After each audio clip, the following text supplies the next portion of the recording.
Welcome to Wednesday Night Live from the Basement. Here's your hosts, Rob, Daryl, and Joe. Gentlemen, good evening. How are we doing today? Doing well. And Tim, thank you for joining us today, sir. How you doing? Right on. Good. Yourself? I'm doing well. Happy Canada Day, everybody. Belated, Canada Day, for exactly. sure. You guys up to much, or? They don't celebrate it up here. No. No, I'd imagine we haven't had a Canada Day ceremony in probably 6 or 7 years up here. And that's in protest a little? Is that what it is? Yeah, you could say that. Sure. That we'll go with that for now. Yeah. Yeah. Yeah. I'll leave my thoughts on that to myself. I probably have some similar thoughts to you. Yeah, No sounds barbecues, no nothing. Just because I live here doesn't mean I agree with everything. right. Yeah. Exactly. And we're gonna and there's gonna be a record I'm gonna show tonight that we'll leave it at that. We'll get to her. We'll get to her. Chris Mann, welcome, sir. How you doing? I went to the mailbox. Chris, package still hasn't arrived yet. So Chris sent me some VCLT like 2 weeks ago, and then I sent him something last week, and mine got to Wales before his got from Wales to Canada. So I guess Canada Post doesn't suck so bad. I mean, I generally find that if I ever mail things out of Canada, I find it takes no time. Right. Coming into Canada, it's snail mail. Maybe Canada Post wants to get rid of it so they don't have to do any work. And then when it comes in, they just sit on it. The faster we deliver it, the faster it's out of our hands. We're done. Well, we'll find out how fast it takes to ship something from Ottawa to Moosonee, because apparently I got something coming in the mail too. Ooh. Well, yeah, it took me 3 tries. The first I tried the 2 days ago, or no, the day before Canada. No, 2 days before Canada Day. Canada Post says, "Oh, the holiday's coming. We're updating our systems, so we're gonna update it over the holiday." So they weren't accepting anything that day. And then the next day I go, and they're like, "Well, we don't have your PO box number. We're not going to ship. We're not taking it without a PO box." And then I showed up, and then today I go back, and I'm like 3 times the charm, and they're like, "Well, our system's still down from the update, but we'll try," and it worked. So hopefully it makes it to you. It'll get here. Oh, man. Trevor, welcome, sir. Welcome. Trevor's so close to the Canadian border. I don't know if he wants us to necessarily consider him a Canadian, but Honorary, sure. Honorary Canadian. That's Sure. right. Yeah. Exactly. It's kind of like when Richard shows up. Yeah. Right. Yeah. Honorary. That's right. Yeah. Exactly. I sent Chris The Last Waltz because I got him addicted to the band, and I had a spare copy of The Last Waltz, so I sent it to him, and he loves it, so that's cool. Nice. I saw that today. I was in a jam. I was trying to get. I had in my Discogs. It said that I had a copy of The Last Waltz, and I couldn't find it for the life of me because met me at Staples last week. Right? Yeah. And I'm like, rookie mistake. Yes. So. Sam, yes, I saw that. So Oasis, What's the Story, Morning Glory turns 30, and they're putting out a 30th anniversary 3 LP. It has 5 additional acoustic songs. That borders on cash grab, but it's enough that I'm still going to buy it. But it ain't cheap. There's an orange version that you can buy from the Oasis store, and then there's a black version. So, yeah. So I haven't ordered it yet, but I'm certainly going to. So, Tim, you met a famous French singer today. Oh yeah, hold on, fresh. Yeah, tell the story. Some fresh ink. So the ink is not even dry yet. The ink is not even. Yeah, just this morning. So last night there was like Canada Day stuff going on, and it's I'm not bothering with that stuff. But this morning, usually like some linger around, and they always use the same. Every Canada Day event, they always go to the same place every year. So I just show up and see who I see. And the only person I saw was, I don't know if anyone outside Canada would even know this guy, but as a Canadian, you probably know this guy. Absolutely. Rosh Voisine. Yeah. Nice.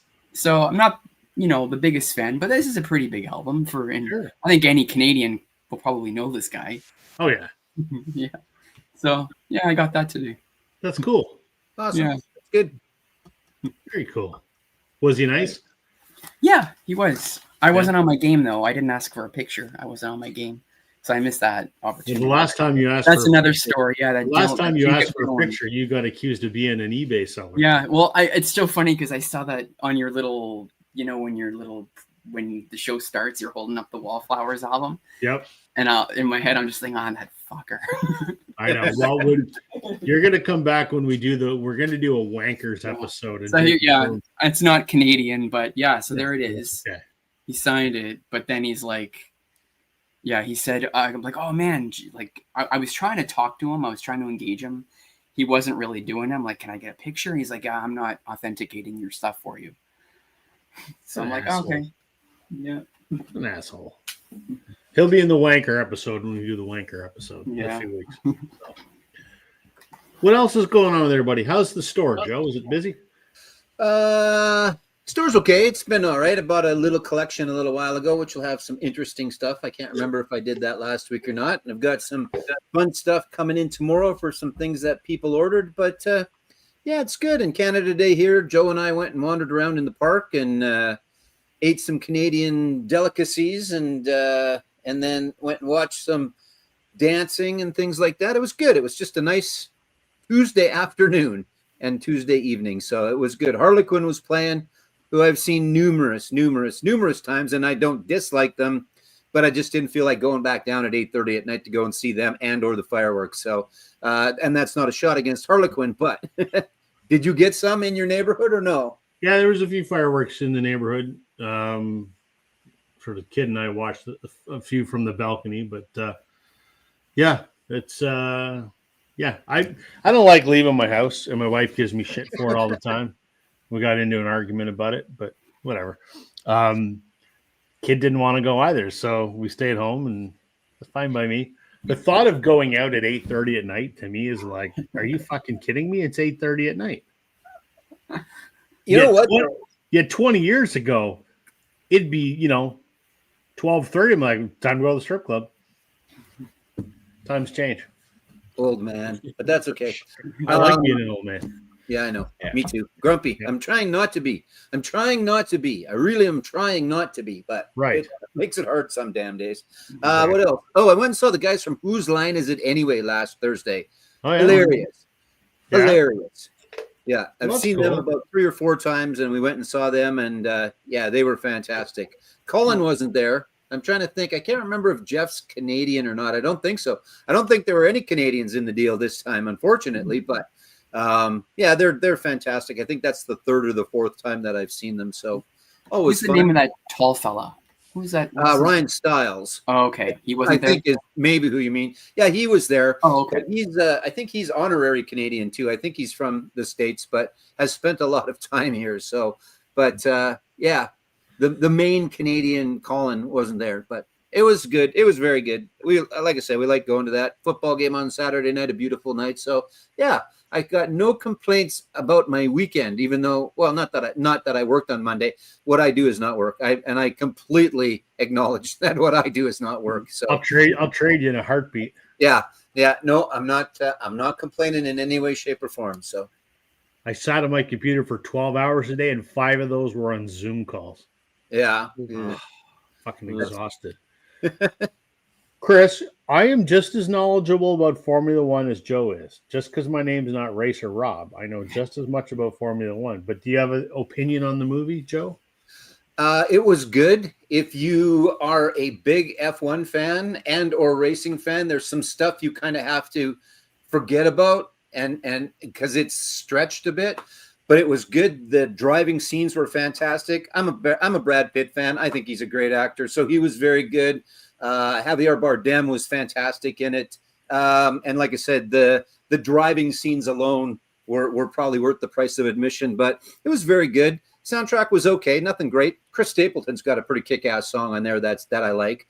But yeah, overall, I don't know. I'd probably give it a 7 out of 10. Not my favorite racing movie, but in the top 3 so far. So So I haven't seen it yet. I have, and I'm going to see it. I'll just wait till it's available here, or I'll download it or something. Sure. I get the impression it's kind of like the F1 version of Days of Thunder, where some people that know a little bit about Formula One made a movie about it. Is that a fair assessment, or is it a little bit better than that? It is to a certain extent. Yeah. Because actually Lewis Hamilton was involved big time. So, I mean, they had knowledgeable people involved. They just had to build a story around it. You can't have some of the dramatic parts if you don't fake a little bit of the racing parts to get to the dramatic part. So again, if you just forego that and just go watch it for a racing movie, it's very good. Like I said, it's not my favorite, but it's in the top 3. So it's not anywhere as good as Rush.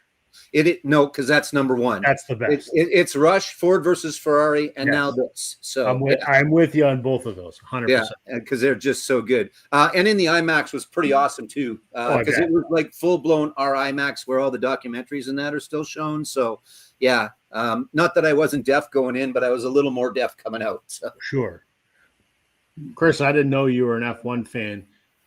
And if you tell me you're a Lewis Hamilton fan, I'm going to boot you from this stream, and we can't be friends anymore. Correct. Silverstone this weekend should be good. They're there, and they got a whole bunch of new liveries. A bunch of people got liveries going on and stuff. So I don't think Hamilton's going to be able to pull it off this year.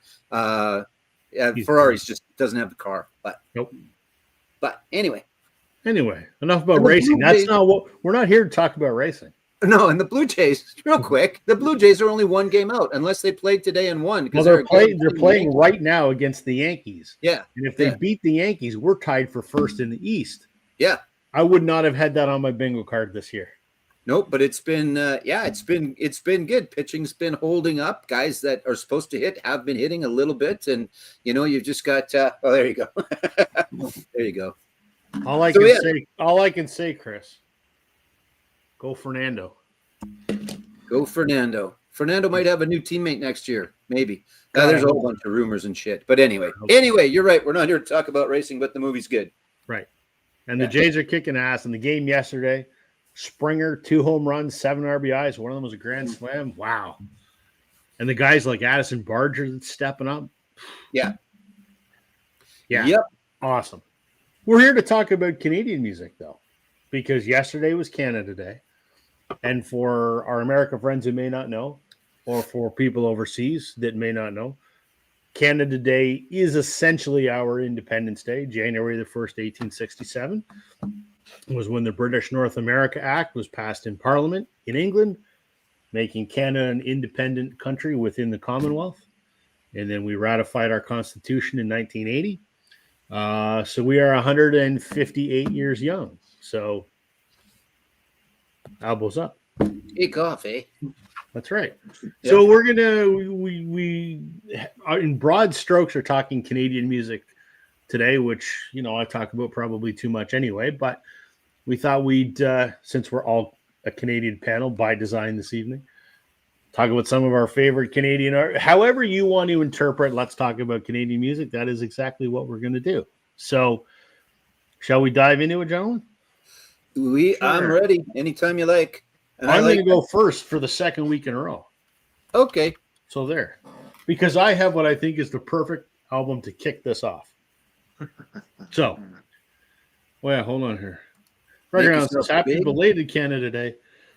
Went to a friend's house for barbecue, supper, unloaded Canadian song videos. That's a great way to spend Canada Day. I love it. Okay. I know Joe has this record. This is how we're starting our Canada Day special with the TransCanada Highwaymen. I went with records that, to me, they're all Canadian artists, but that wasn't my criteria. My criteria was albums by Canadians that in some way sort of typify the Canadian experience, that, have some cultural resonance to our collective upbringing in this country that we love. So to that end, I think this is a great way to start. TransCanada Highwaymen, they have a song called the theme from the TransCanada Highwaymen. And it's about how these 4 guys who are musicians in their own right. They all have successful Canadian bands. One of them you probably have heard of outside of Canada, Stephen Page. Was from the Bare Naked Ladies.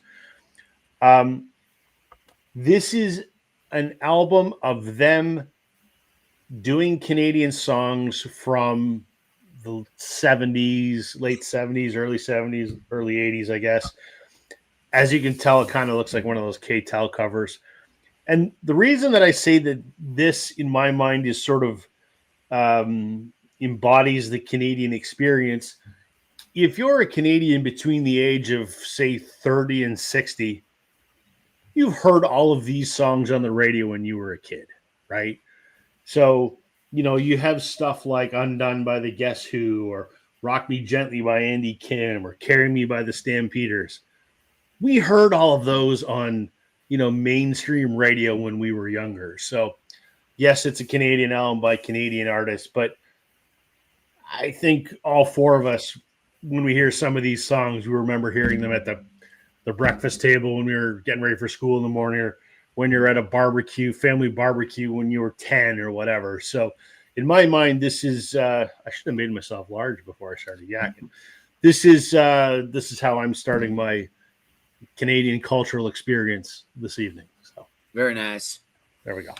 Yeah, you nailed it. I mean, I was around in the 70s when a lot of those songs were popular, and that was exactly it.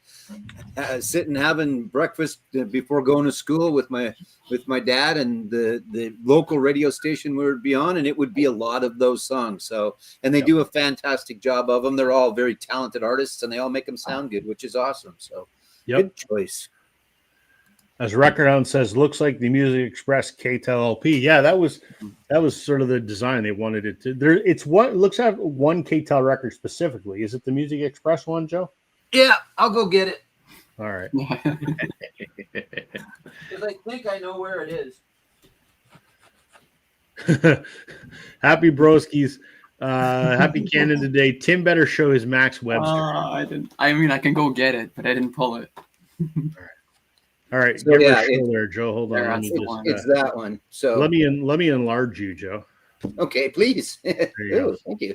Yeah, so it's got the same, except this has the artists. It's got the four artists that are the TransCanada Highwaymen. So yeah, this is the inspiration, and it's pretty good on the front and the back actually. So yes, Music Express was the one. So yeah, there you go.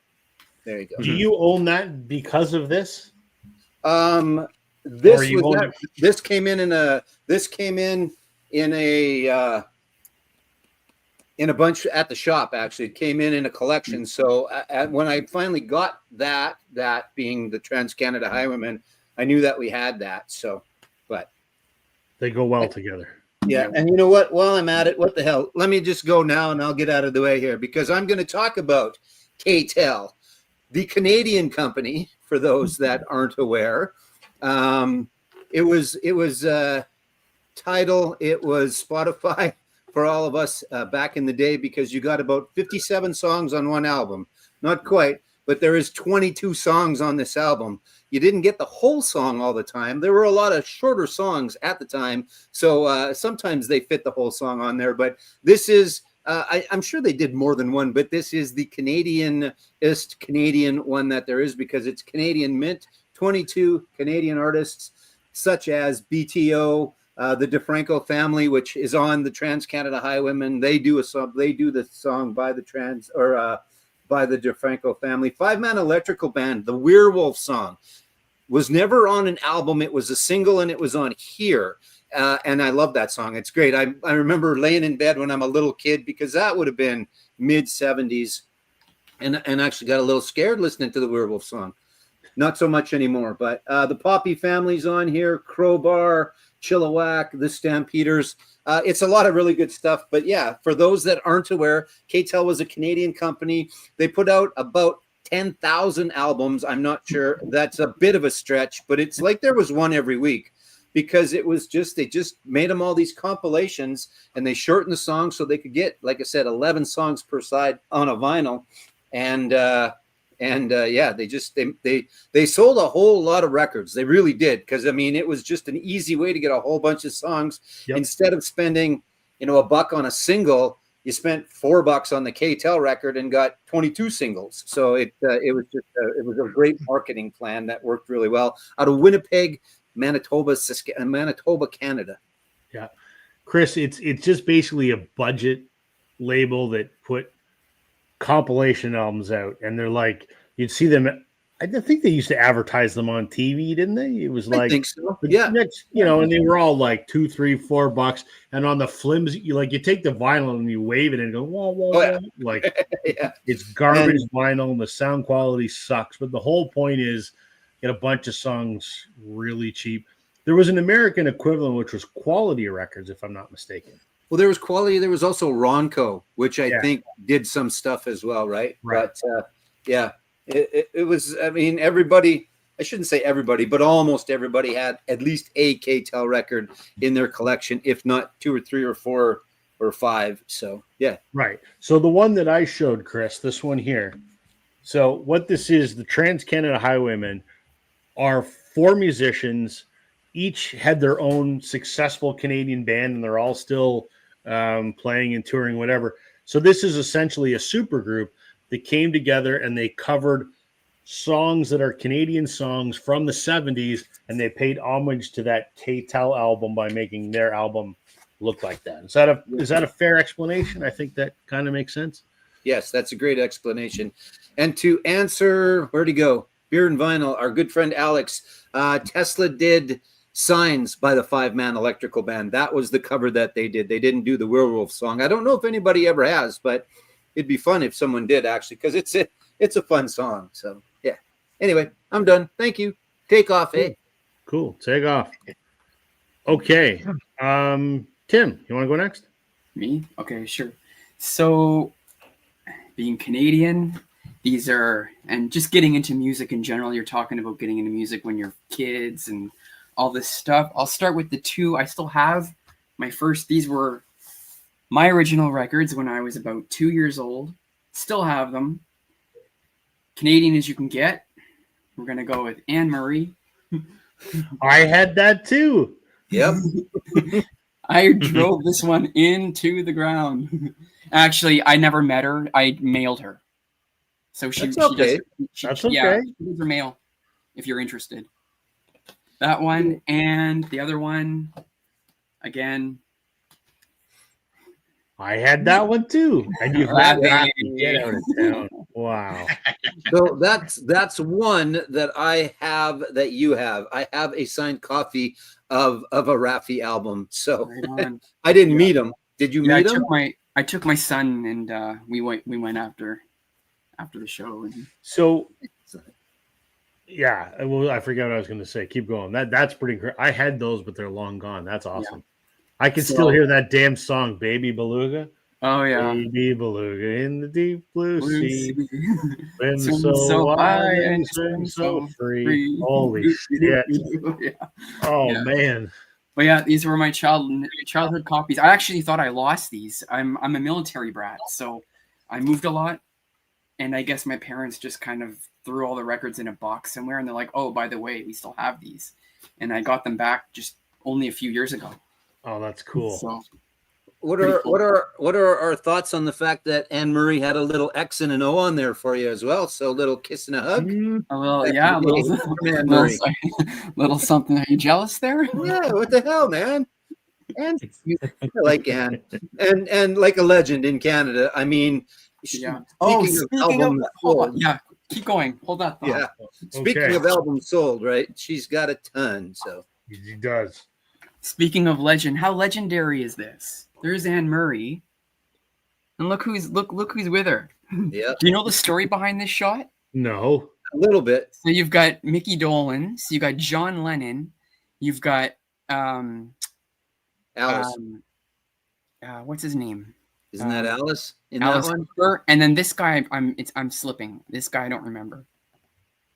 But anyway, so this photo, I guess. They were trying to erase her good girl image.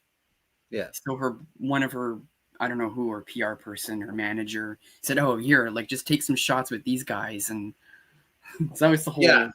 Yeah. Just. Her and Alice have the same manager. Here you go, Chris. Here's your recommendation for a documentary. It's called Supermensch. It's actually by Mike Myers, and it is Alice Cooper and Anne Murray's manager. And it's about Shel Silverstein, I think. I can't remember. His name's Shel, I think, isn't it? Something like that. Yeah.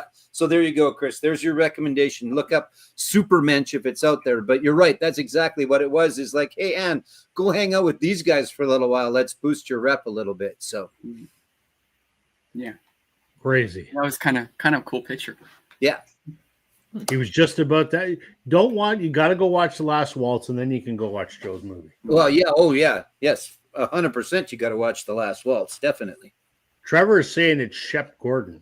That's exactly what it is. Thank you, Trevor. Okay. Right. Shel Silverstein's a completely different guy, but he's a manager, I think. He's kind of like the cowbell guy. Never mind. Okay. I'm going to go now, but I haven't decided what I'm going to show yet. Hold on. That's because it's Daryl's turn. Oh, fuck. See? We didn't even make it through the first round before I screwed it up. No, you've been doing pretty good lately, though, man. So it's okay. You probably got really hot yesterday. You probably got hot head. I sat down on my computer and started working at 5 a.m. this morning. I didn't stop until 6 o'clock. So, and I don't mean 5 a.m. to 6 a.m. I mean 5 a.m. to 6 p.m. So I'm a little tired. So I apologize. Go, Daryl. That's okay. Tim's is going to be pretty hard to follow up. So the way that I'm doing mine is I'm not going to go with the most popular Canadian bands. I think that it's always nice to recognize some bands that really didn't make a lot of splash, whether it was in Canada or the rest of the world. So I'm going to start actually with a band that was formed in the early 70s. Two guys from Saskatchewan. Actually, I don't know if you've heard of them, Joe, but one was named Brian Meisner and the other one was named Laurie Curry.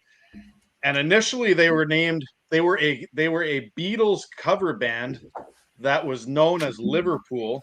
And then by the mid to late 70s, they kind of created like a rock image. I guess you could think Styx, or you could think Saga or Triumph, any of those bands. But there was a band in the late 70s called Ariel. Sounds familiar. They did have a couple of hits on Canadian radio. They weren't really a splash anywhere else. But it's pretty cool stuff. I mean, if you like Styx, you like Dennis DeYoung, I think that to me, that's what this band sounds like from a Canadian perspective. So like I said, I'm going to go with Canadian bands and musicians for the most part that are either second rate, maybe they didn't make a splash, but I like to recognize these bands because I do think that they're important, right? There are transitions and stuff, and I mean, at this time, I mean, Chilliwack was playing, Harlequin was playing, Triumph was playing, Saga was playing, the Guess Who was kind of coming to an end, so they were up against all kinds of Canadian competition. So I think that for today's show, I'm going to recognize those. The only thing that I will say is when I get to my female section, they'll be more mainstream because I only have so many. And of course, the backside of this is pretty plain and boring. But yeah, were they Ariel? I don't know what city that is. Wondering if that's Winnipeg. Could be Regina. No, not Regina. Were they on Mushroom? There was so many. This is on Anthem. Oh, okay, sure. Yeah, that makes sense too. Yeah, right. That was Kim Mitchell's label, I think, and Max Webster maybe was on Anthem, and yeah. Have you guys heard of the band Gotto? Gotto, yeah. What's that? Yeah. So they were just like you're just talking about, Canadian bands trying to, compete with other Canadian bands and a buddy of mine went to see Gotto maybe a week ago or so. They were in town. 17 people showed up. Really? Oh, Jesus. In a theater. 17 people. Wow. Yeah. That's no good. No. I can't say that I remember them specifically, Daryl, but the name definitely rings a bell when you show it. I don't know if the cover makes it, but yeah. Yeah. Oh.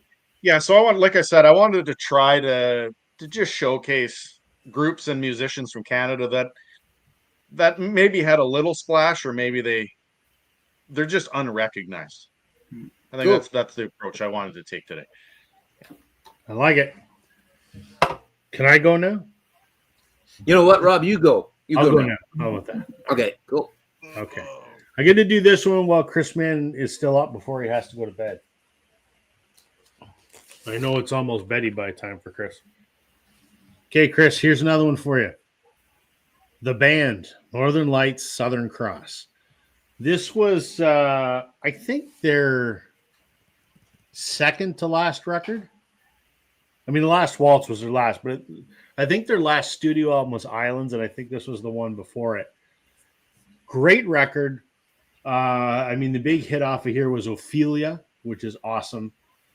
But I'm going with the song Acadian Driftwood.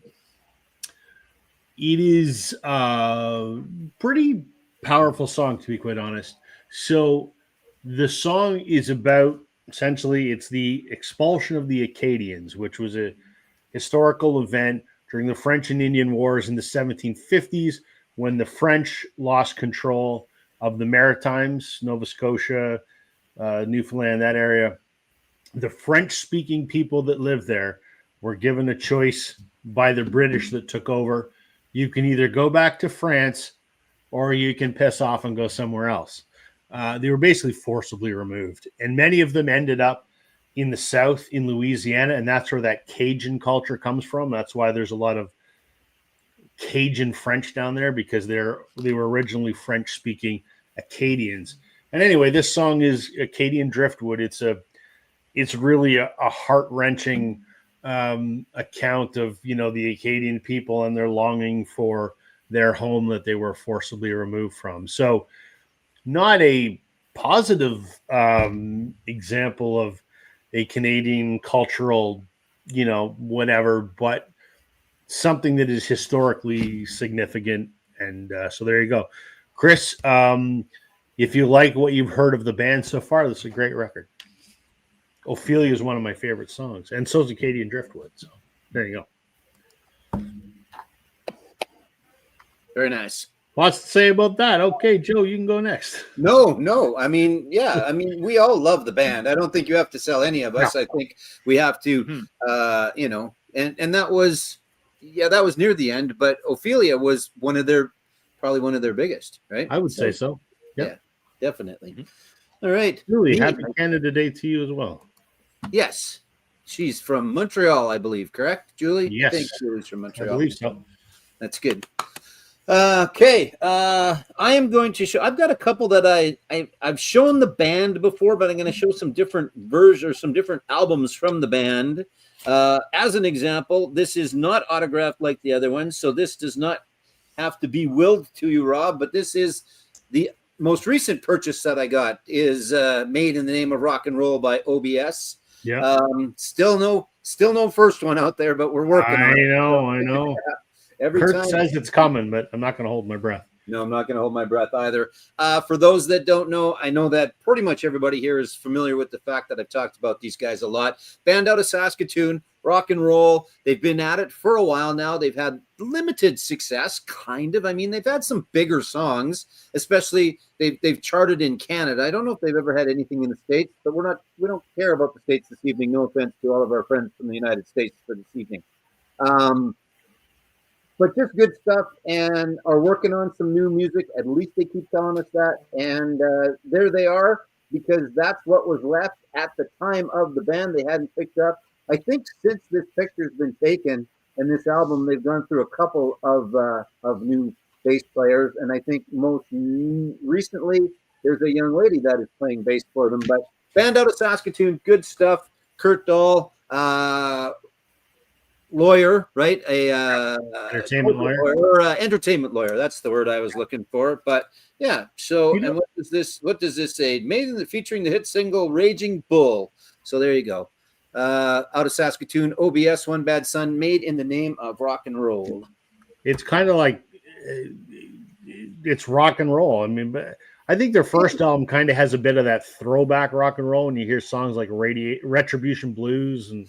Yeah, I that could have been. They moved been away from that. It's a little more contemporary rock now. I think Retribution Blues could have been a contemporary, a little bit of the Cult, but the Cult electric, not Right. Love, but more electric, and or the Four Horsemen that I've talked about before, Aerosmith, Cinderella, that type of stuff. Yes.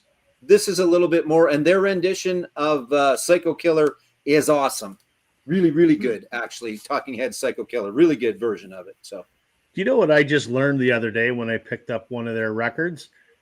Kurt was the drummer for the New Pornographers. I don't know if I knew that or not. So, Yeah.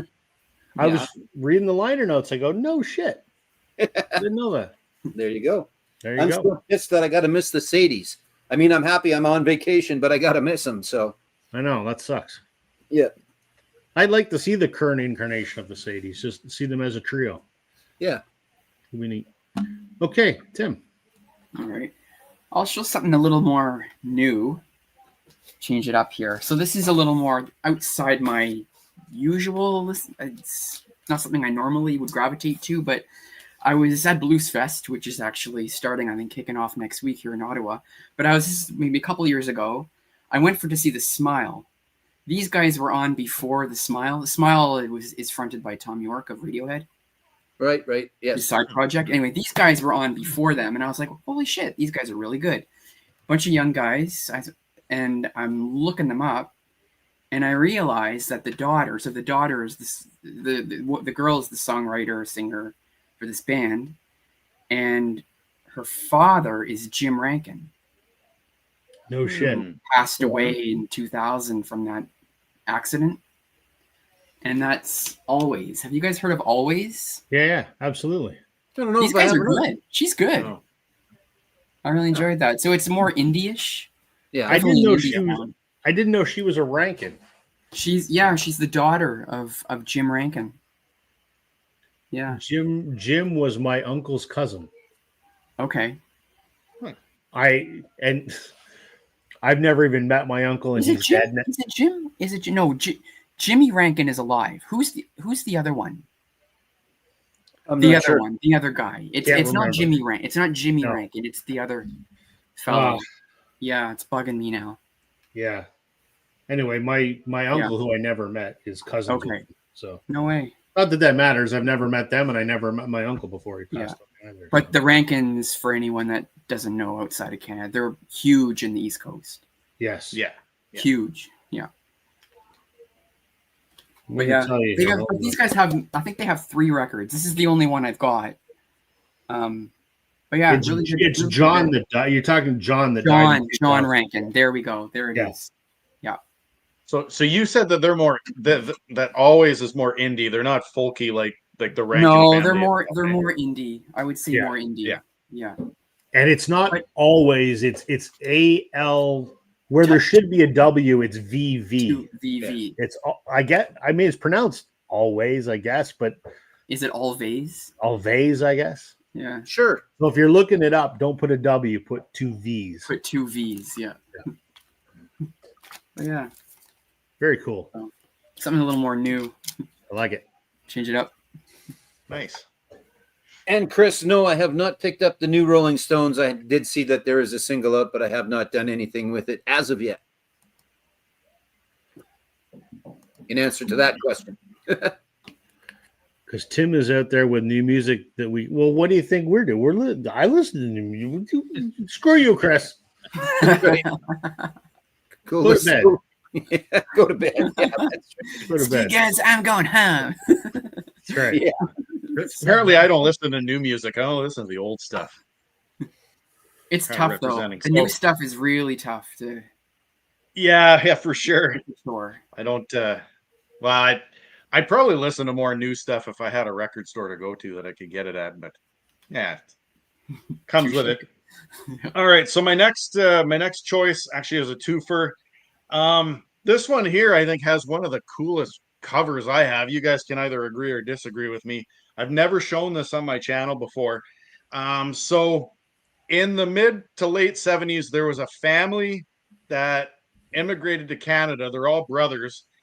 Initially, I think they were like missionaries, or their family was missionaries. So their first 2 or 3 albums were more like Christian soft pop, but they did come up with an album in 1979. It had a minor hit in Canada on the billboards, and it's a band called Deliverance, and that's what the album cover looks like.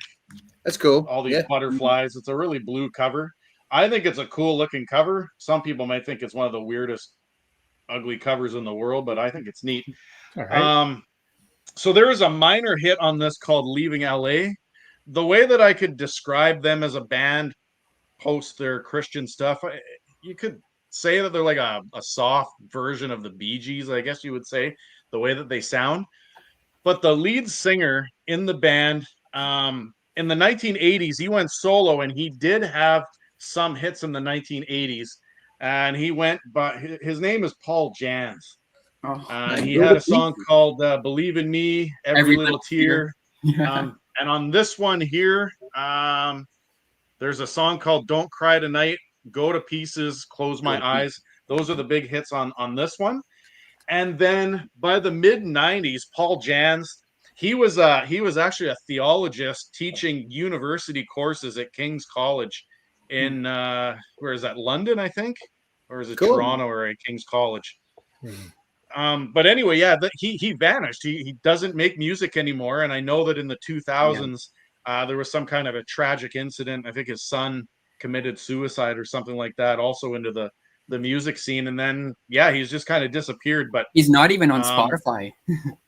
No, not even on Spotify. No. Yeah, no, that's crazy. He's got all kinds of stuff on YouTube if you want to check them out. But yeah, no, Paul Jans himself, like I said, in the 80s and early 90s, I mean, he was on Canadian mainstream radio all over the place. Oh, yeah. So it's kind of funny that he doesn't have anything out on Spotify, but he's pretty much, like I said, he's vanished. Doesn't make music anymore. Doesn't even do any college or university stuff. He doesn't even teach. He's kind of just disappeared. Kind of weird. Yeah, but yeah, like I said, I like to promote just different things, and my dad used to listen to this guy all the time when I was a kid, and I remember them on the radio. So, yeah, if you're into possibly Bee Gees sounding stuff, that's him there, and the weird, the funky glasses, right there, with the mullet look. So, there you go. Deliverance is the name of the band. Kind of ironic that the movie Deliverance came around the same time, but it is absolutely the opposite of what they would have stood for. Yeah. And yeah, so Paul Jans.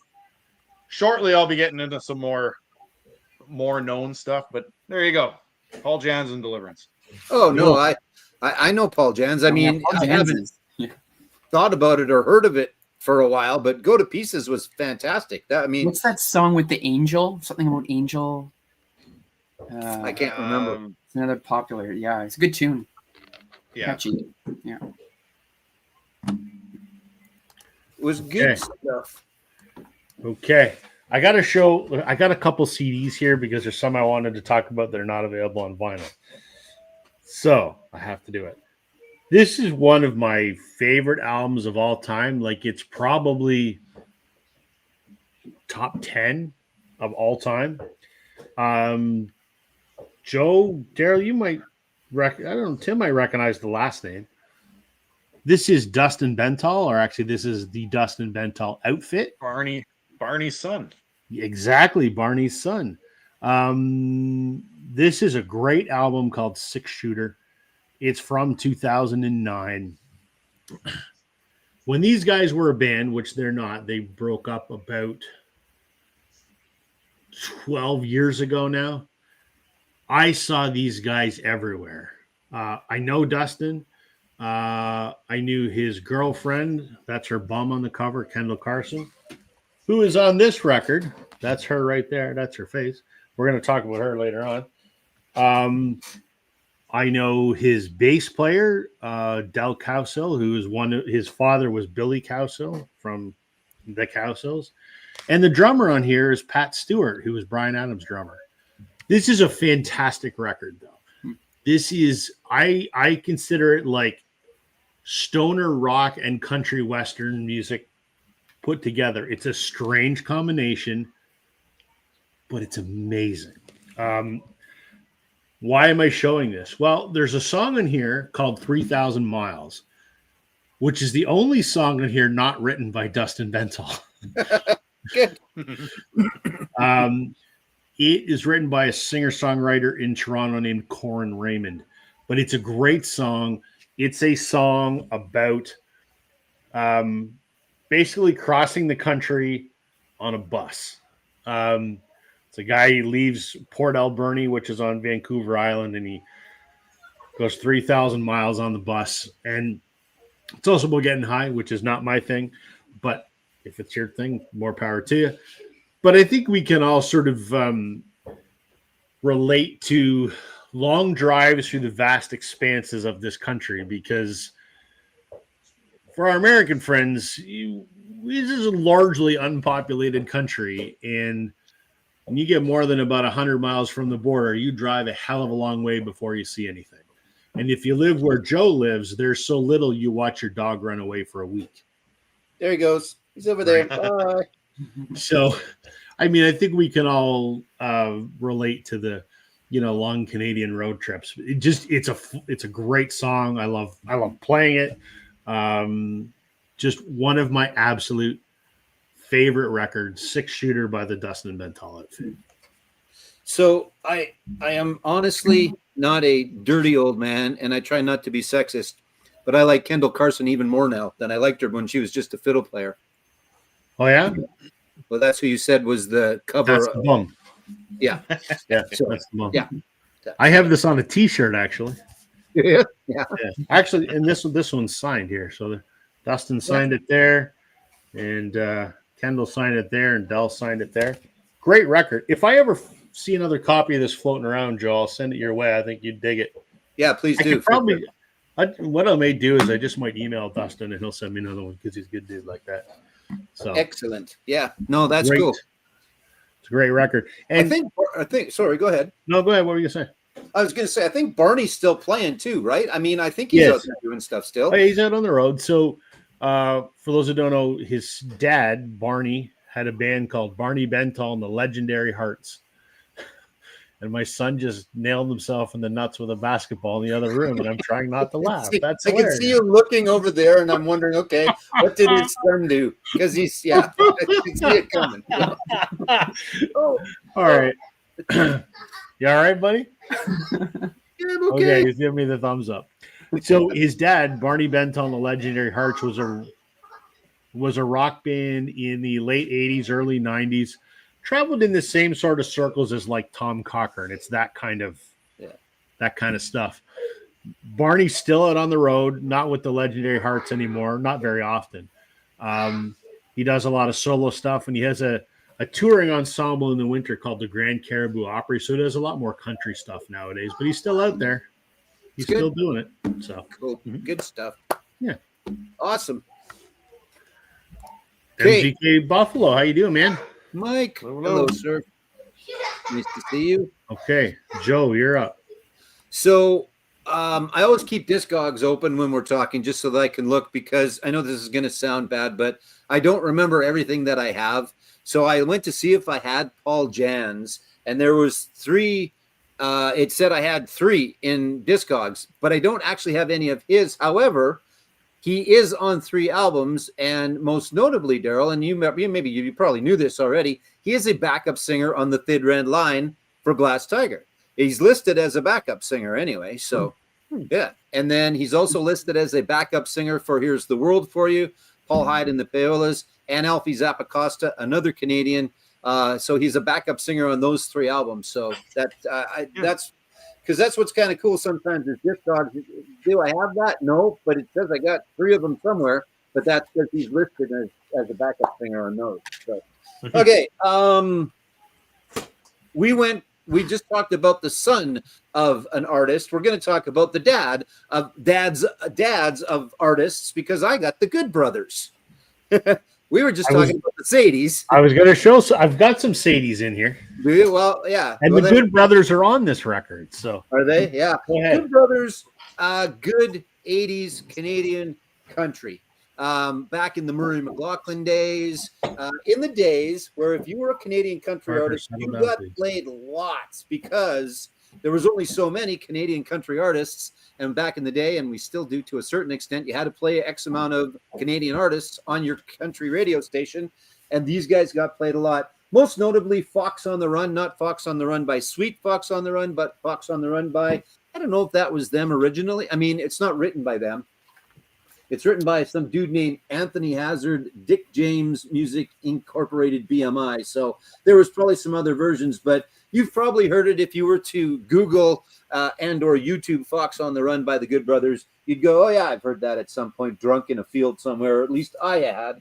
Homemade Wine is another one that was a little bit of a for them, and Midnight Flight was a bit of a hit as well. But yeah, so the dads of the Sadies, who we were talking about and who Rob will talk about more, but one dad and one uncle. Right, one dad and an uncle. That's right. Yes, right. Exactly. So, but yeah, just good stuff. This is from 1976, actually. So that was when their kids were still just a sparkle in their eye, possibly. I'm not sure. Yeah. Should I show the Sadies record now just so that it's for continuity's sake? Sure, we could do that as long as the other guys don't mind. But yeah, so objection, gentlemen? Dad and the uncle right. of these guys. I'll skip my next turn. So yeah, there you go. Okay. So I don't have any Good Brothers records, but I keep looking for them. So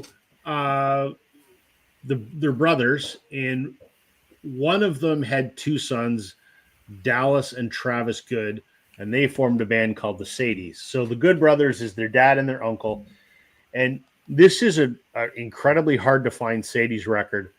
They've got about 3 that are impossible to find, and then they've got some others. This is a phenomenal live record. Chris, who's watching, I sent him The Last Waltz. This is kind of like The Last Waltz. So this was a concert that was done in Toronto. I don't know if it was at the Horseshoe or one of those, may not have been the Horseshoe, but one of those legendary bar venues in Toronto. And it was a 2-night affair. And on the first night, it was the Sadies and the Good family. So the Good brothers and their mother. So the Good brothers and the sons and the mom did an entire set on the first night.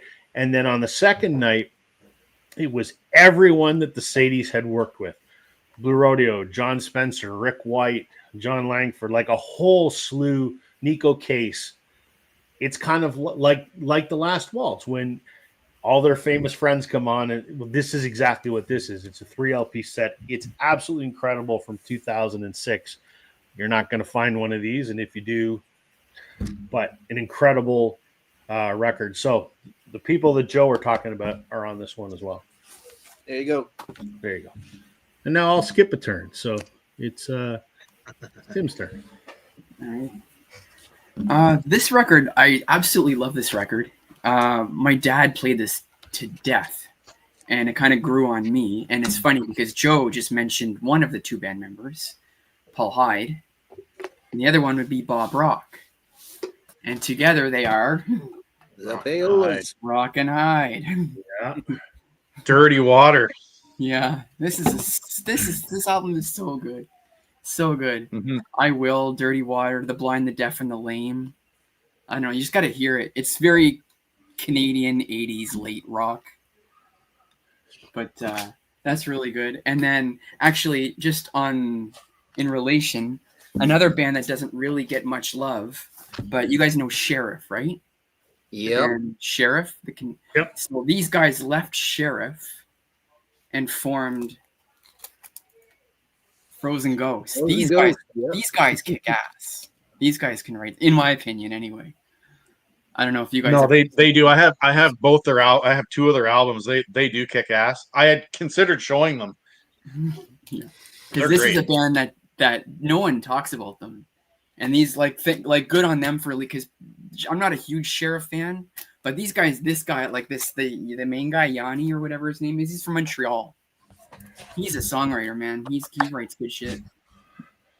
Anyway, yeah, Frozen. Yeah, I'd much rather listen. I'm tired of. It's another one that I'm a little tired of because it was overplayed at the time that When I'm With You by Sheriff. I mean, the guy's got a phenomenal voice, but Yeah.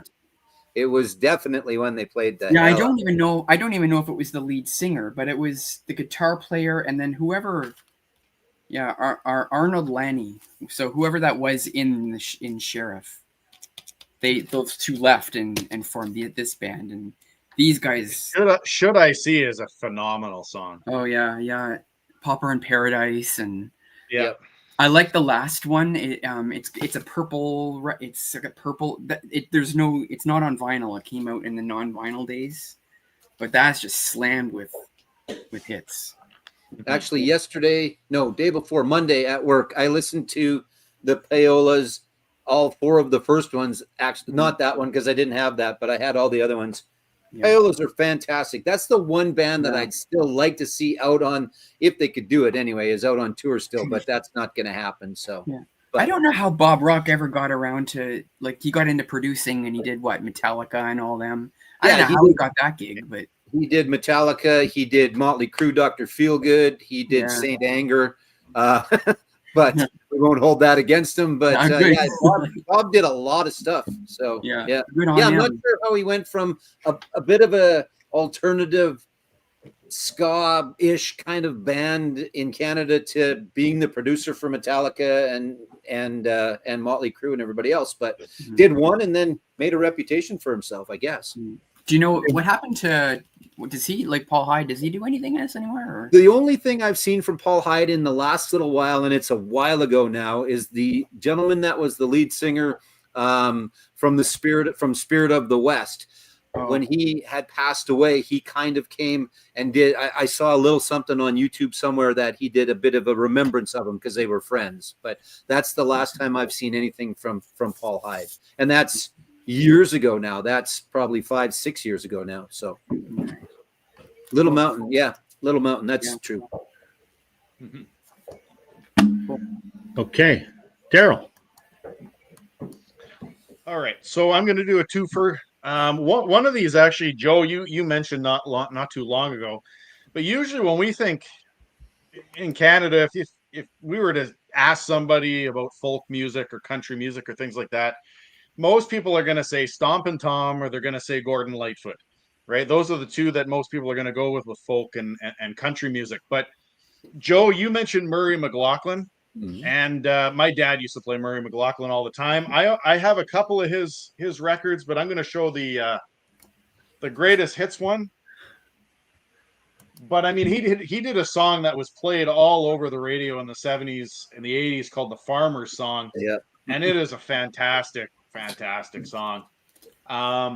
So yeah, I mean, this isn't a record that I throw on all the time, right? You got to be in a certain mood for Murray McLaughlin. He's definitely erring on the twangier side of country music than he is folky, but it's a pretty cool song. And anybody that lives, I'm assuming my dad used to listen to this and my grandfather, because they used to live in Saskatchewan for a while and they lived in Manitoba.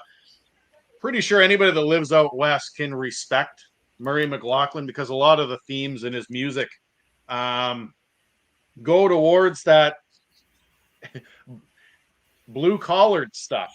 Yeah, for sure. Right? Yeah. And go ahead. I was just going to say, and possibly the only use of the word hanky ever in a song. I think it's, maybe there's another one, but I can't think of another one. So now, have a good night, Chris. At the same time, as part of my twofer, there's another folk artist that my dad used to listen to all the time, and his name is Paul Valdemar Horsdal. That's his real name. Okay. But he goes by Valdy. Okay. Yeah. On all of his albums. And this is the one that if I'm going to throw on some folk music after Gordon Lightfoot, this is the one I'm going to go with. I don't know what it is. There's just something about this guy, the beard and everything like that. And he's almost like a hippie that's doing Canadian folk music. And this, if you're able to get a copy of this Passport one, that's what it's called. I think it's pretty much a greatest hits album is what you'd call it. I mean, to me, this is a slam dunk Canadian folk record. So yeah, if you're from outside of Canada, you probably haven't heard of Valdi. But if you're into folk music, I would go with this one for sure. Listen to some Gordon Lightfoot and then throw some Valdi on and have yourself an evening.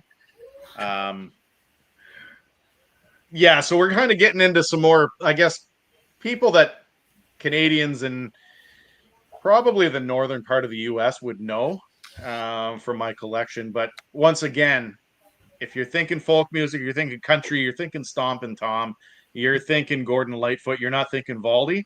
And I think he deserves his recognition. And I do believe his daughter is like an artist or something like that. So yeah, check them out. Valdi and Murray McLaughlin, if you have not heard them.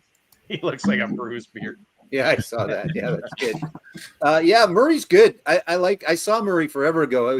I actually met him. He was playing in Weyburn when I was working at the radio station down there. He was doing a fundraiser. He was one of those guys. He would always be part of the fundraiser, or like our versions of Farm Aid, or and he was at. I've talked about Telemiracle, the Kinsman thing that they do every year to raise money in Saskatchewan. That he was always a big part of that as well. So yeah, good stuff. I don't mind. The Farmer Song is one of those songs that comes on and you crank that one up a little bit because you haven't heard it for a while and go, yeah, this is a good song.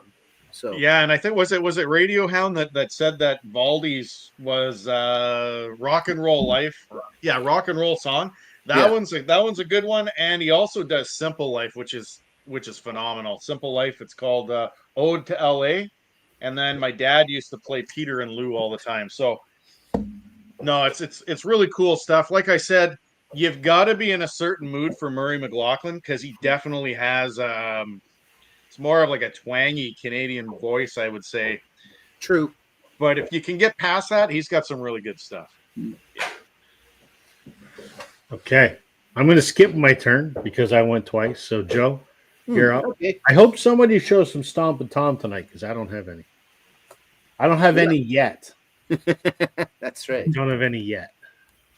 I think I left out Stompin' Tom because I figured somebody else would.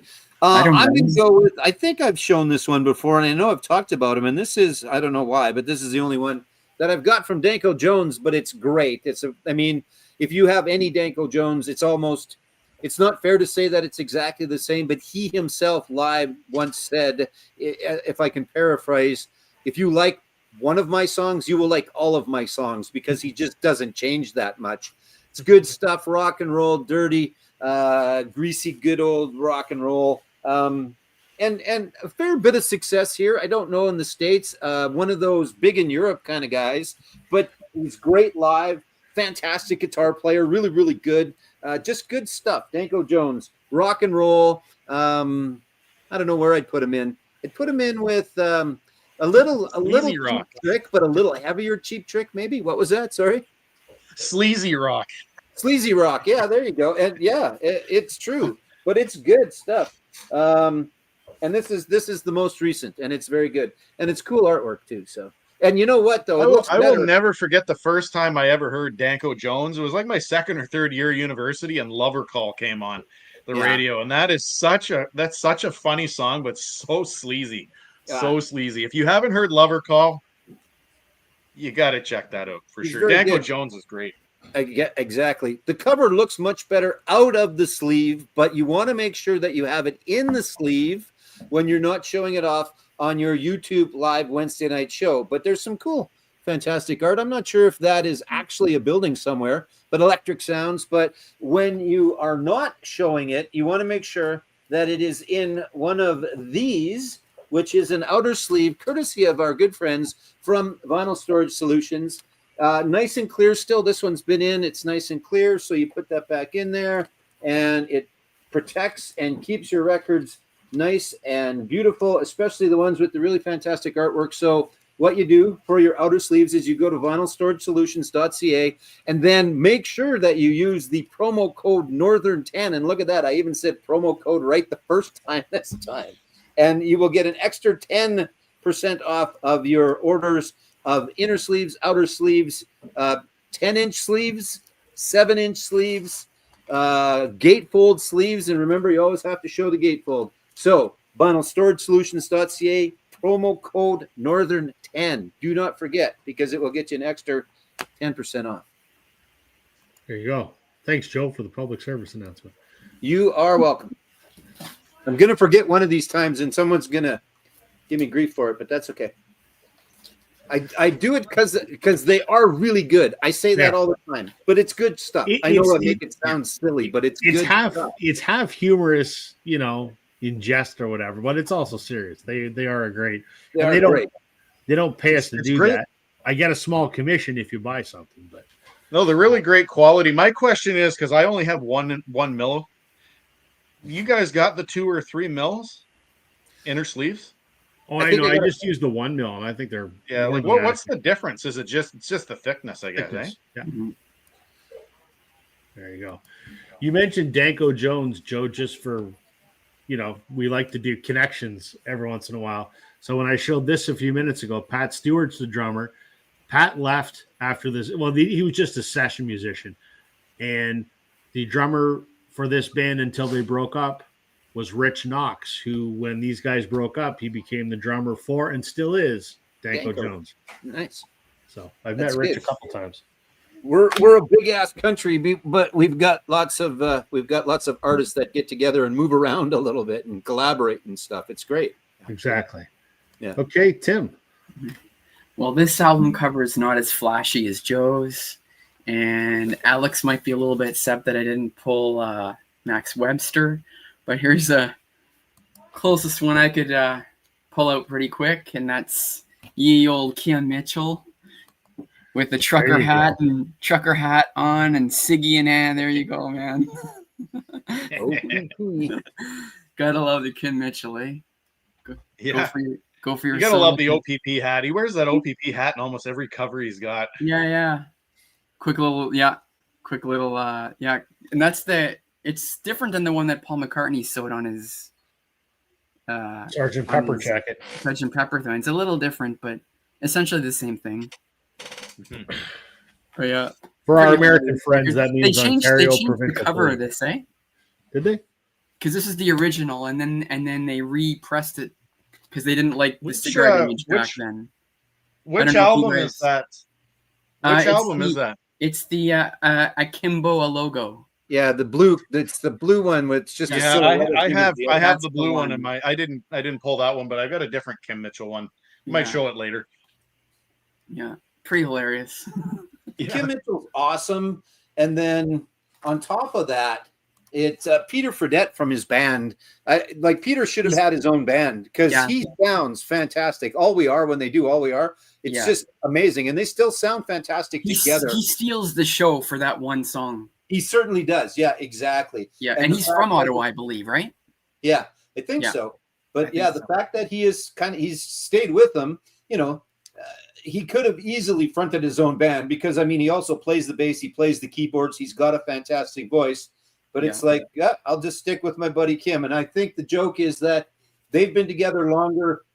Kim's had one divorce and Peter's had 2, but they've stayed together longer than 3 of their marriage. Or something along the lines of that. But it's just that is close to the epitome of Canadian rock and roll, and it's just Canadian. Stuff like Patio Lanterns and that translates everywhere, but still, when I think of Wonderland to some degree, yeah, Lager and Ale, it's just it's just good. I'm a wild party. That's it. I know I'm a lot of feathers and not much chicken. Anyway. Yeah. For sure. Good one. Yeah, no, that's a great one. Yeah. Yeah, it is. You're right. I think you're muted there, Rob. I've been up since 5 o'clock in the morning. What can I say? Now, correct me if I'm wrong, because I'm often wrong, and then I get corrected. But I thought I might have watched one of Frank, Channel 33's, where he had the guy that started Vinyl Storage Solutions. And the mill is not necessarily a millimeter. It's a term with plastics, right? I believe. Well, not just plastics. It is a measurement. I used to be a paint guy, so I used to sell industrial coatings to the cabinet industry. And it's a measure of film thickness. So 1 mil is 1/1000th of an inch, or basically a human hair. Okay. Yeah, it's not a millimeter. No, right? no. Which could make sense because that is a small, measurement, but still, yeah. Okay. Yeah, no, a mil is 1/1000th of an inch. Cool. I missed one other comment here. We should just mention Happy Canada Day. Shameless plug for newer Canadian band Envy of None, spawned by Alex Lifeson and Andy Curran. Yes, fantastic. Nice. Now, when you say spawned by, because I recognize the name, but not really, spawned by they are in it, or spawned by they support them, they are helping them move along? How do we mean They're spawned in by? it, are they not? I think they're in I it. don't know. I'm not sure. Let's goggle it here. Hold on. Let's Google it. There you go. Exactly. Yes, they're in it. Okay. Yes. There you go. They're in it. Cool. Ryan says, thanks for the recommendation. What did I recommend, Ryan? I don't remember what I did yesterday. Whatever I recommended, I'm glad you like it. I just can't remember what the heck I recommended. I don't even remember the video I made on Sunday. So, the memory of a sieve. That was the albums that you are going to give a second listen to. That's right. There you go. Vinyl Soldiers. All right. Okay. Daryl, your turn, right? Did I get that right? Yeah. All right. So I wasn't going to show this, but I pulled it, Rob, because I know that you wanted somebody to show this, and I don't know if anybody else pulled it, but I know that this is an album you want. And that is Stompin' Tom's. Damn it. The hockey song. Okay, we have to talk about how important Stompin' Tom is. You go ahead and talk about that, and then we'll collectively talk about how important that man is. For sure. Stompin' Tom is like Canada's country hero. I mean, absolutely. I don't know. If you're a Canadian and don't know Stompin' Tom, you've been living under a rock. Yes. I mean, the guy talks about Canadian places. He talks about events. He talks about everything in his music. Humor. He's got some funny stuff. And I mean, this one here, I mean, let's face it, this is not an easy one to find. No. The hockey song one. And I got this for free. I got this at the radio station. So wow. I lucked out on that one. So you stole it, is what you're saying. I stole it. Yeah, you liberated it. Well, I got two Stompin' Toms on the way because Joe had a bunch come into his shop, and I claimed dibs on two of them. Yeah. So and all the I wanted to show that because I know that I don't think anybody pulled that, but this is going to be my this is going to be a threefer, and this is my female segment, I guess, my female musicians. I know, Tim, you already talked about Anne Murray, but I'm a huge Anne Murray fan. I mean, come on, she's like Canadian female folk stuff, East Coast. I mean, that's great. And I have two greatest hits. That one has some of her older stuff, and then there's a greatest hits one I have that has, I guess, late 70s, early 80s. You can't talk Canadian females without talking about, if you're from the 90s, you can't talk about Jagged Little Pill. You got to talk about that. I don't have any Shania. I would have shown Shania Twain as well. But I don't have any Shania. You want me to pull one and you can talk about it? Because I got them all. Sure, if you want to. Yeah, we'll basically talk about how Mutt Lange is the reason that Shania Twain is who she is. Mm-hmm. And what I'll do is I'll let Rob finish it off with why Shania Twain should become a little more modest in 2025. But if you don't know Jagged Little Pill, I don't know. I mean, this has every practical hit that Alanis Morissette ever had. You Ought to Know, Hand in My Pocket. What else is on here? And this was actually a Secret Santa gift that was given to me by, I don't know what staff member of mine. You Learn, Head Over Feet, Ironic. It's all on here. I think there was like 7 or 8 singles. Got it too. I pulled Jim's it. got the signed copy. Oh man. You know, I have a funny story about Alanis Morissette. So one of my one of my buddies I've known since grade 8. He still lives in Ottawa. We still get together once in a while. She was infatuated with his brother. So we would be hanging out in the basement playing Nintendo or whatever, and Alanis Morissette would be upstairs with his Fuck off. brother, just like hanging out, and it's hilarious. Yeah. I had no idea who the crap. I didn't care, right? Yeah, at the time. Damn. Yeah, no problem. But before you talk about Shania Twain, I got one more to show here. So there's a duo. I think they're from Ottawa or Montreal or something. Anyway, they're called One to One. I've shown this before. I would akin the sound of this. Now this is not Susanna Hoffs. This is not. Well, nobody is. Wife. But I would say if you're going to go by a sound, if I'm going to compare it, I would say that One to One is kind of Canada's version of the Bangles. They do have a similar sound. This one has Angel in My Pocket on it. That was the big hit on this. And then they had a follow-up album. I can't remember the name of it, early 90s. And it had, what was the name of it? Memory Lane and Peace of Mind was the other hit that they did. So mainly on Canadian radio. I don't think they really went big in the US, but there you go. So those are my 3 Canadian female picks. I am going to talk about one on my next segment, but we'll talk about Shania because Mutt Lange is the only reason she exists. Amen. Amen. Is that all we're going to say? I mean, she is. How many albums did that thing sell? Like, oh my God! And this wasn't even the big one. No. Come On Over, which was the one after this, was the monster. Yeah. But this was the first one that Mutt produced. So Mutt had just produced, Def Leppard and Bryan Adams, some of those, I think Pyromania and, Waking Up the Neighbors. And, that's what he was doing. And something about Shania's music, because she put out a couple albums before this, which are shit. And then, I mean, it didn't hurt that she wasn't too hard on the eyes either. They ended up getting married. And he produced 3 albums, co-wrote and produced 3 albums. And yes, honestly, he's the talent. She can sing. She's from Timmins. I think I've talked about this. She's from Timmins, and I've been to the Shania Museum, which no longer exists anymore. There was actually I will say, I mean, how arrogant do you have to be to basically have your own museum and basically say, I want a museum with one room in it with all of my stuff that nobody goes to.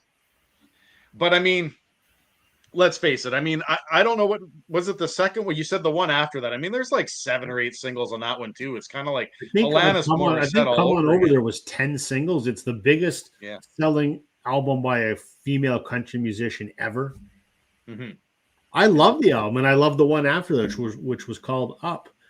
But then Mutt had an affair with her best friend, and then the best friend got divorced, and her and Mutt got divorced, and Mutt stayed with the best friend, and then Shania married the best friend's ex-husband. They did a wife swap kind of deal, and her music since then pales in comparison, and she's kind of, my take on it is she's kind of she's almost made a mockery of herself, right? She's doing the Vegas residency, which in and of itself is fine. But Shania, carry yourself with some dignity. Act like you're 50, whatever the hell you are, not 20. And she's trying to be like a 20-year-old pop star. And it's like, Shania, we don't need to see that. Just carry yourself with some class. And she doesn't. Yeah, she can still sing. But it's almost it's a comical version of what she used to be. That's my interpretation. I could be completely out on my own on that, but speaking of 20-year-old pop star, that's what Alanis Morissette was before Jagged Little Pill. She was, if you look, and I just checked. Yeah, she did that song. She did like the big. She went just by Alanis. Alanis, yep. Puffy, she did that song hair, Too Hot story. Yeah, like hair sprayed out to the. Yep. And before that, go ahead. And before that, do you remember the show You Can't Do That on Television? Yeah, she was on that show. Yeah, and then some dude pissed her off, and we got Jagged Little Pill. So I'll take it. Right? You know who the dude was, right? It's supposedly Dave Coulier, right? Dave Coulier, yeah. Yeah. I thought, I went to look because I was going to show her, but I was actually going to show her next album, which I thought I had, and it's either I don't, or it's not in its right proper place, because that's the monster. The album after was decent, and she is still out and performing. It was her, and she was out last year. It was her and Joan Jett. Would have been a fantastic show. Would have been really good. Budweiser stage, I think, and most notably for you Toronto-ish, kind of guys. But speaking of songs that people always wanted to know what they were about, I know that this is a Canadian show, but I read today that the album that Filter did in the 90s, the one that has "Hey Man, Nice Shot" on it, the lead singer came out and finally confirmed that it is not about Kurt Cobain. It is actually about that politician from the United States, Bud Dwyer, that shot himself on national television. Oh, I remember. Yes. Yeah. So he did confirm that it's not about Kurt Cobain. It's about that politician. Wow. We should do 90s one-hit wonders one day. Ooh, that's good. But Daryl doesn't have a lot of 90s. So No. You go 80s and 90s one-hit wonders. I could There do you go. 80s and 90s. yeah, we could do that. Joanne and I were listening to it's a show. It's a serious channel called Pop Rocks, and it's a lot of 90s one-hit wonders are on there, and it's Filter being an example of a 90s one-hit wonder. So yeah, for sure. And it's a great song, but it was never identified who that song was about. And recently he came out and mentioned that it is not about Kurt Cobain like everybody thought it was, because he had started writing the song before Kurt died. Ryan is arguing with me that Filter is not a one-hit wonder. I'll give you two-hit wonder then. Does that count? One album wonder? Hootie and the Blowfish is a one. Oh, that's right. It's wonder. that they did that picture song too. Yeah, I know. I was singing that in my head when you started singing "Hey Man, Nice Shot." So I knew what I meant. It depends on your definition of one-hit wonder. So that's the whole argument to Ryan. Circling back to Stompin' Tom, because I don't think we really stressed his cultural significance. Richard, there is a Record Store Day reissue of his Live at the Horseshoe concert that the RSD came out 6, 7, 8 years ago, maybe more. I've never seen it, but there is a Record Store Day reissue of the Horseshoe Tavern show.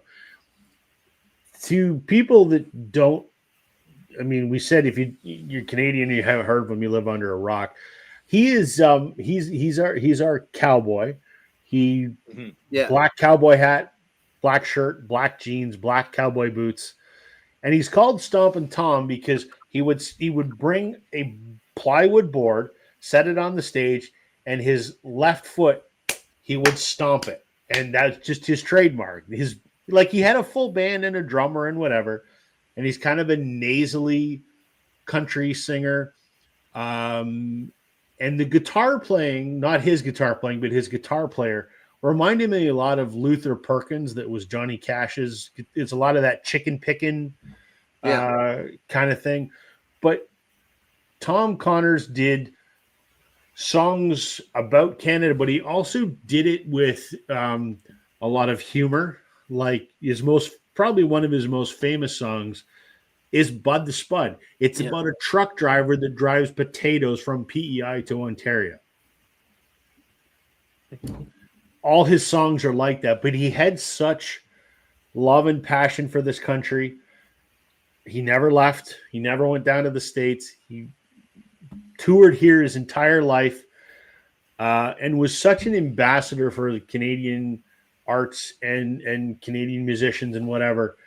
If I remember the story correctly, he gave back his Junos because he didn't feel that the Juno Awards were sufficiently representing Canadian talent. I believe something to that effect. I mean, he was he's the guy everybody knows, and he died about 10 years ago, I think.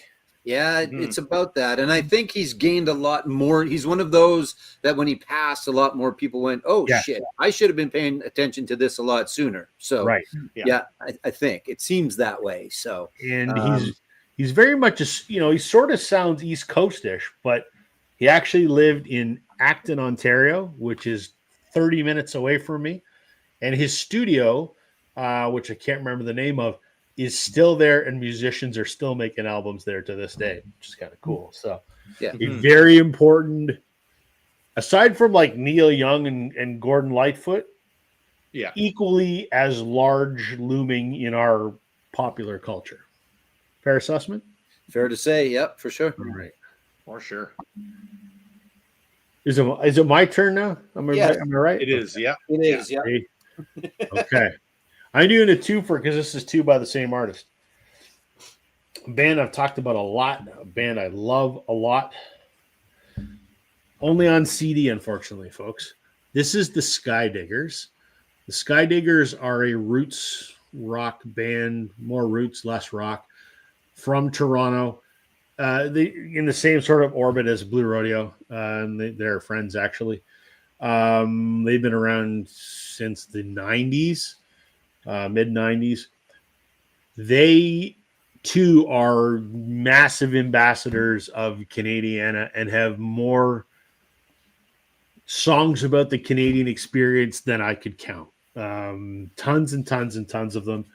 They have a whole album called Northern Shore, which is basically a love letter to Canada.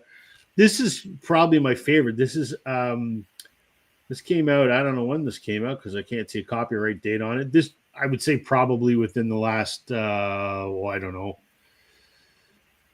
Yes, Ryan, it's between Orangeville and Brampton, technically classified as Acton. But so this here is the Skydiggers covers album. It's all covers of Canadian songs by other Canadian artists. One song here I love, there's a song called Red Deer to Marguerite, which was written by Andrew Cash, who was another musician, and Charlie Angus, who is a very prominent politician in Canada. He's leading the sort of Democratic, he's our Bernie Sanders, I guess is probably the way to put it. He's out there rallying people to support democracy and fight this 51st state horse shit. But this song Red Deer to Marguerite is about another cross-country Canada road trip from Red Deer in Alberta to Marguerite, which is out east. Just great, honest Canadian stuff. This is their greatest hits, or career retrospective, I guess you could say, up to 2009. And there's a bunch on here, like 80 Odd Hours, again, another road trip song. November in Ontario is a very dark electric song. And it's that, that feeling that we all get in November when it starts to get dark really early and it's cold and you get your first snow and it's very heavy and very depressing is how collectively I think we all feel when that happens, unless you're one of those crazy people that likes winter. Man, this song is that feeling in a song. So great band. Love them a lot. I've seen them a whack of times, and there you go. So awesome. Nice. Okay, Joe. All right. Band I've talked about before. I don't think I've shown this album, but it is a band out of Regina called The Dead South. Glenn Calloway, if you're ever watching, I know that you know these guys, and I think you guys, I've talked about them before, but bluegrass, folk, not rock. I wouldn't push them into that category. Bluegrass, and not just because there's the banjo plays predominantly in here, but stand-up bass as well. But just a bunch of good dudes. The most notable one off of this is In Hell I'll Be in Good Company. So after we're done, not right now, but after we're done, if you go and you watch the video for In Hell I'll Be in Good Company, there's a bunch of shots of Regina. Not that you need to see Regina, but there's a bunch of shots. They did a bunch here, and they did a bunch in Toronto on the street, and then they mixed them all together. But unfortunately, not my record shop, but there's a local record shop that they film a little bit of it. It's a bunch of cut, edited together stuff, and it's really good. They are fantastic live. I don't know if they're necessarily, you got to be in the right mood for them, but you have to be in the right headspace to listen to them. Again, bluegrass, for lack of a better way of describing them, but out of Regina, Saskatchewan, Canada, The Dead South, and 4 albums. This is their second one. They had one out last year, and they've got a live as well. So look for the video for In Hell I'll Be in Good Company. And to be clear, Joe said there are shots of Regina, not something else. Okay, In so case you're looking for shots of something else, that's not what we're talking about. So yeah, I'm just gonna say this right now because I talked about the guys from Who's Line, and it's just an easy joke for every comedian that comes through Regina to say, A, it rhymes with fun, it sounds like vagina. The guys from Who's Line, I love them as well, but know that this Reginan is fucking tired of that joke. I'm sorry, Joe. And I mean, I love vaginas. I'll say it. I don't have a problem with vaginas. I'm just going to come out and admit that right here on YouTube. But yeah, we sound like it. But the reason why it sounds like it is because that's how it's pronounced with the Queen. We're the Queen City. Stop making the fucking vagina jokes. Okay, I'm done. I'm sorry. Can we still be friends, No, Joe? yes, you and I can be friends. Actually, all of us here can be friends. And if you really feel that you must make that comparison, that Regina sounds like vagina, go ahead. But Can we I'm still be good. friends? Can we still be friends after I show Brian Adams? yeah, we can.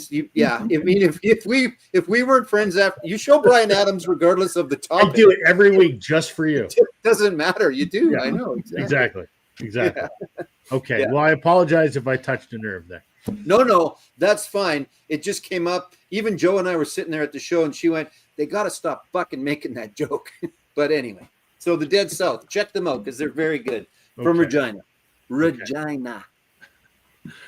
Tim, Okay, done. I'm going to sit over here. I feel like I've been scolded, so you can go first. No, it wasn't at you. You That's just okay. brought it up.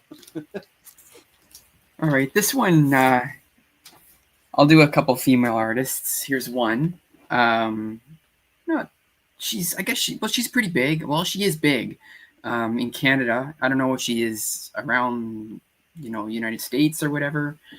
But looking at Joe's Rolling Stones poster in the back there, so a slight relation to them because she gets royalty checks from these guys for Constant Craving. Anybody Seen My Baby? Yep.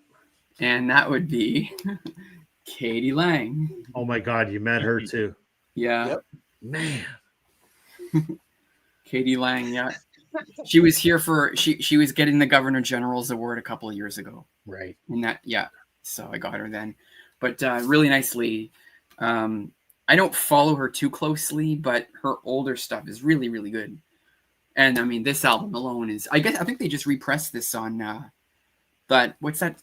Not Half Speed Master, but that audiophile label. Like the gold, the one with the gold around some it sort or of whatever? audiophile. Yeah, they Yeah, just I think I know redid what you this mean. album, and I guess it sounds really, really good.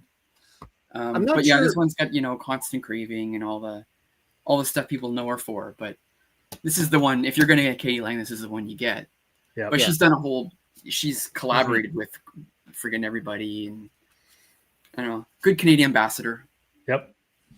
Yeah, and I don't know if at some point she'll have a bit of a resurgence or not, but she should because she has got a phenomenal voice, and we've talked about it on here before.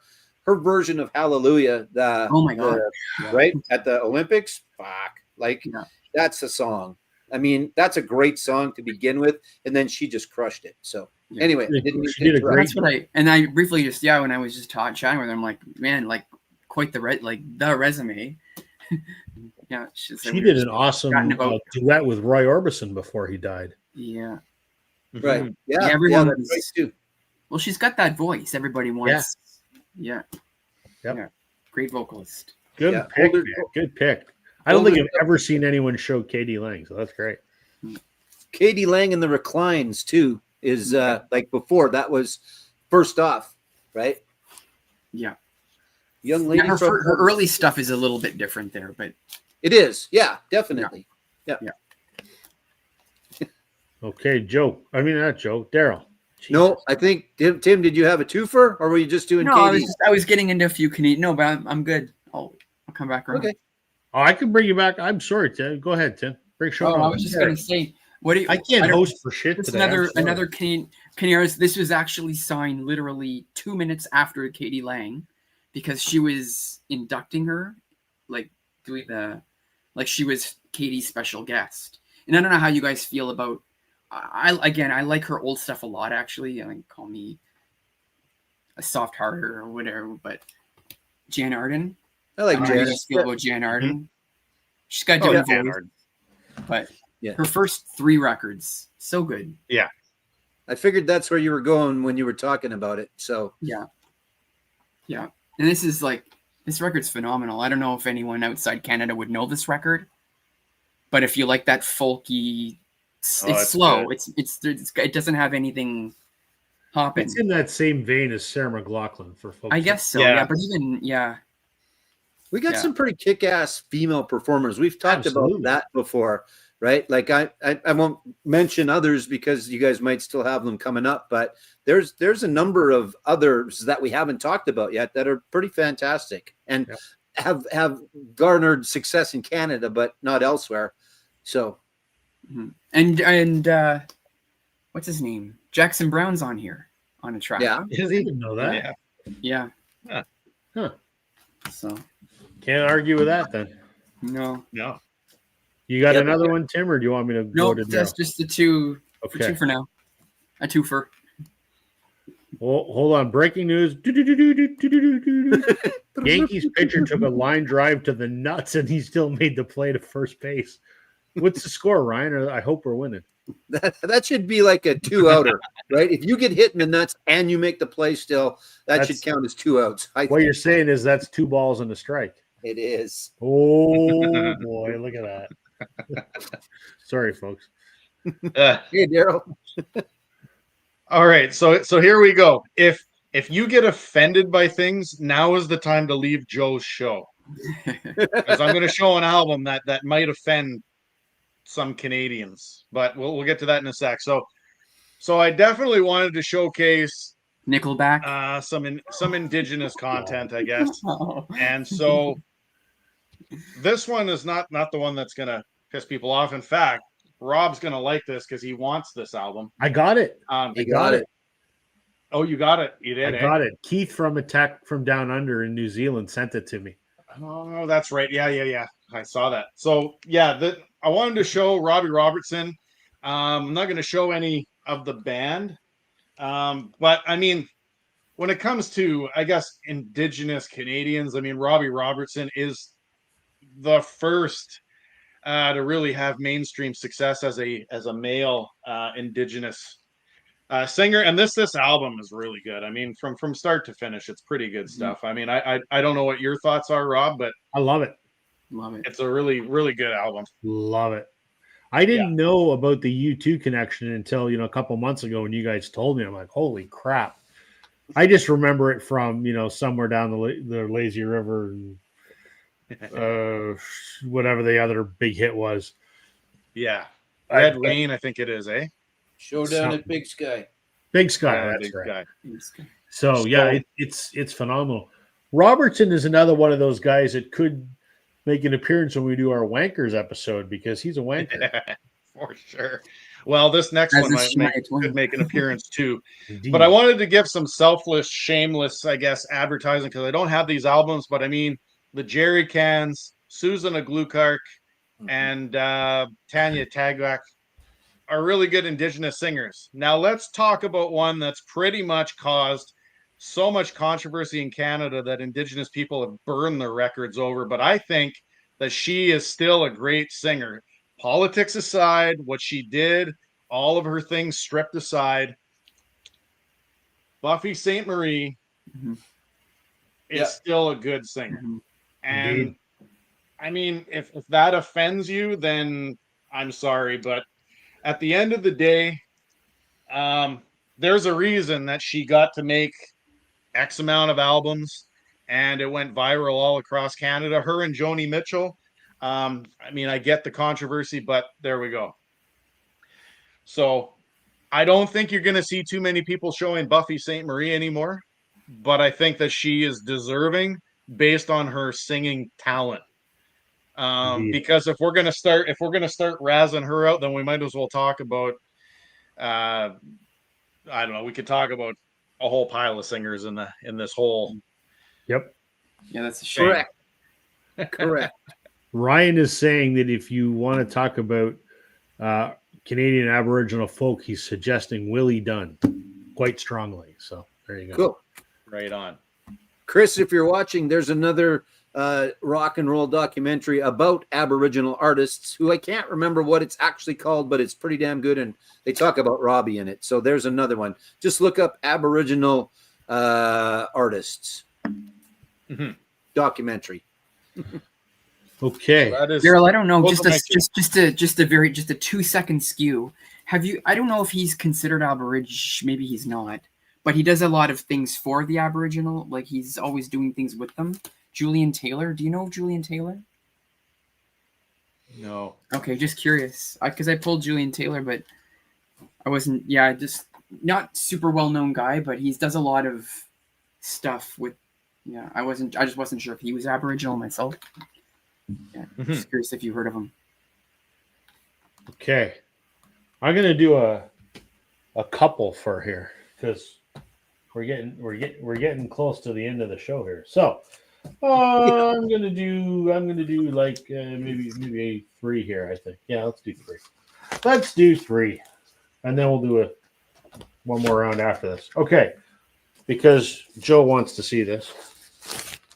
I talked about her earlier. This is Alan Doyle. Alan Doyle, this gentleman right here, is a singer-songwriter from Petty Harbor, Newfoundland.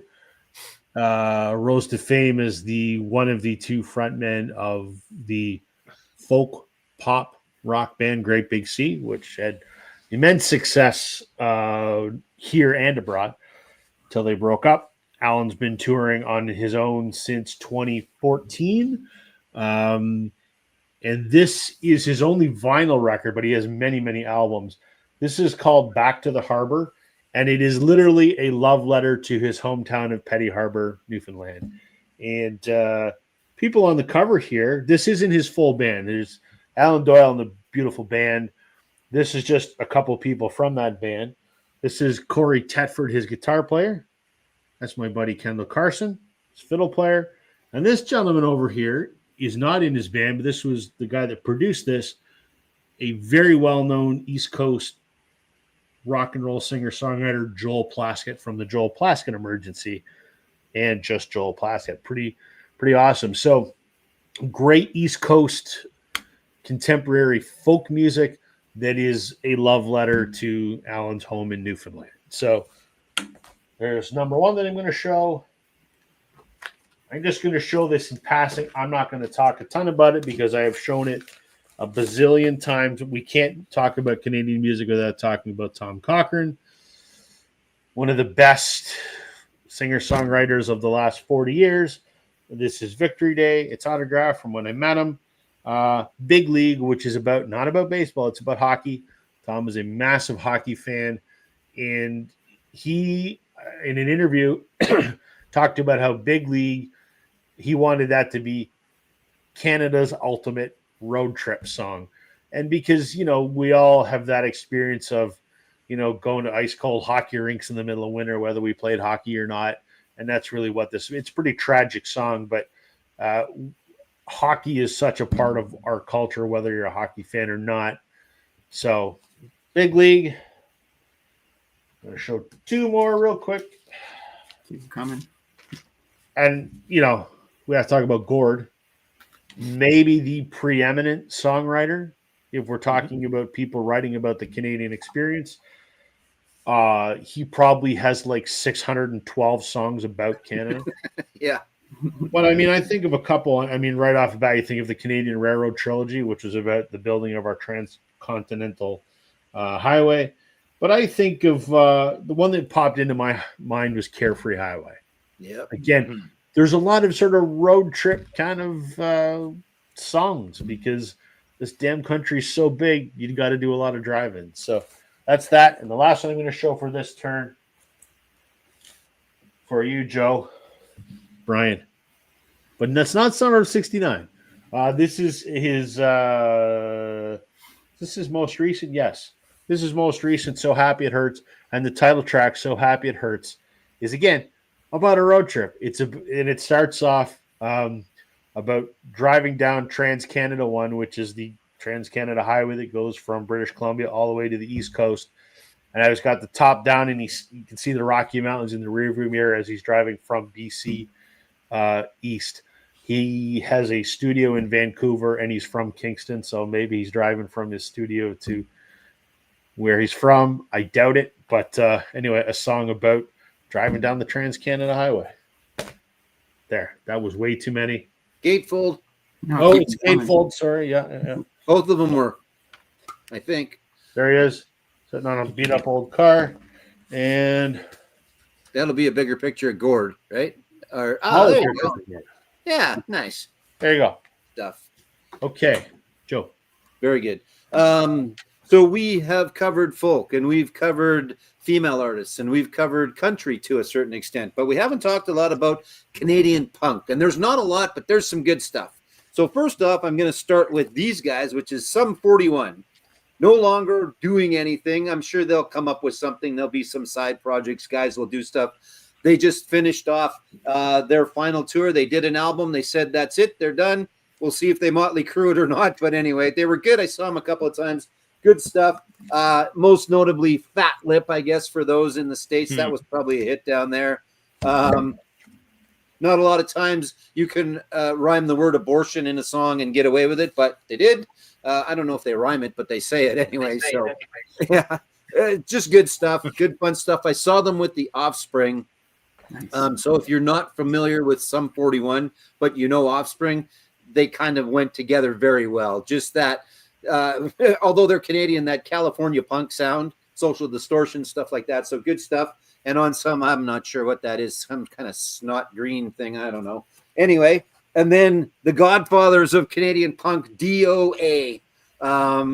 If the hockey song is the Canadian hockey anthem, the one on here is called Donnybrook. It's like the hockey song is the traditional kind of folk hockey song. Donnybrook is the punk version of a hockey song. If you haven't heard it, listen to it. It's about obviously a Donnybrook, which is a fight in a hockey game or a fight in general. But in this case, it's about that. But Human Bomb, Devil's Speedway, good stuff. Accessible punk, not speed punk, but just good, decent Canadian punk. And these guys have been around forever.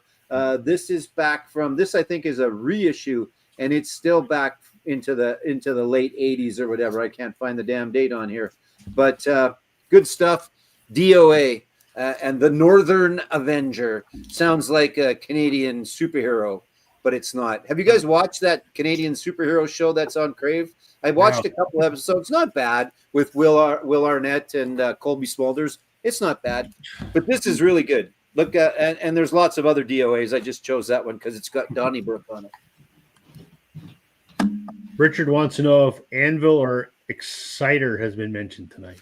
They haven't. I had an Exciter album out. I put it back. I'm not sure why. And I think I have at least one Anvil, but they have not been mentioned as of yet. But yeah, we have a little bit of Canadian metal, and maybe I don't know if I've got some of that out or not, but there's a little bit. Helix, I got a couple of Canadian metals coming up. Maybe I'll do my speed round after this. Damn, Aaron Judge just hit a home run. Bastard. That guy sucks. He sucks. I can't stand him. Yeah, I know. Okay, Tim. Okay, so one more round than speed round. This round and we go around again. It'll be a speed round. Yes. All right, let's do another. I really like this band a lot. They don't get talked about in the BC at all, but they should. These guys are freaking phenomenal. They have about 10 records, maybe. Been around since the early 2000s. Fantastic songwriter. She's been with the band has not changed lineup. They're the same four people, and that'd be Metric. I don't know if you guys listen to Metric, but she's a great songwriter. I actually got into these guys through my wife. She really likes these guys. Monster Hospital and the Beatles or the Rolling. Give Me Sympathy. Who Would You Rather Be? The Beatles or the Rolling Stones. Maybe you've heard that one. I know every album's kind of different. I just pulled this one. It's the first one I saw, but no real reason why this one. But this is they were on tour. They took this album on tour. The Fantasies. So they're currently touring this album. You got to check these guys out if you don't listen to them. They're a bit synthy. So if you like synth, it may not be up your alley, but really awesome melodies, good guitar, just Cynthia in spots, but Amy, what's her Emily Haynes, I guess is her name. Yeah, check her out. She's really good. Metric. They're from Toronto, I believe. Yeah, they're different. I forget what their big hits are, but they are good. They are good. Monster Hospital. Definitely under the radar for sure. Yeah. Ryan, you were in Guelph yesterday, man. You should have told me, because that's where I live.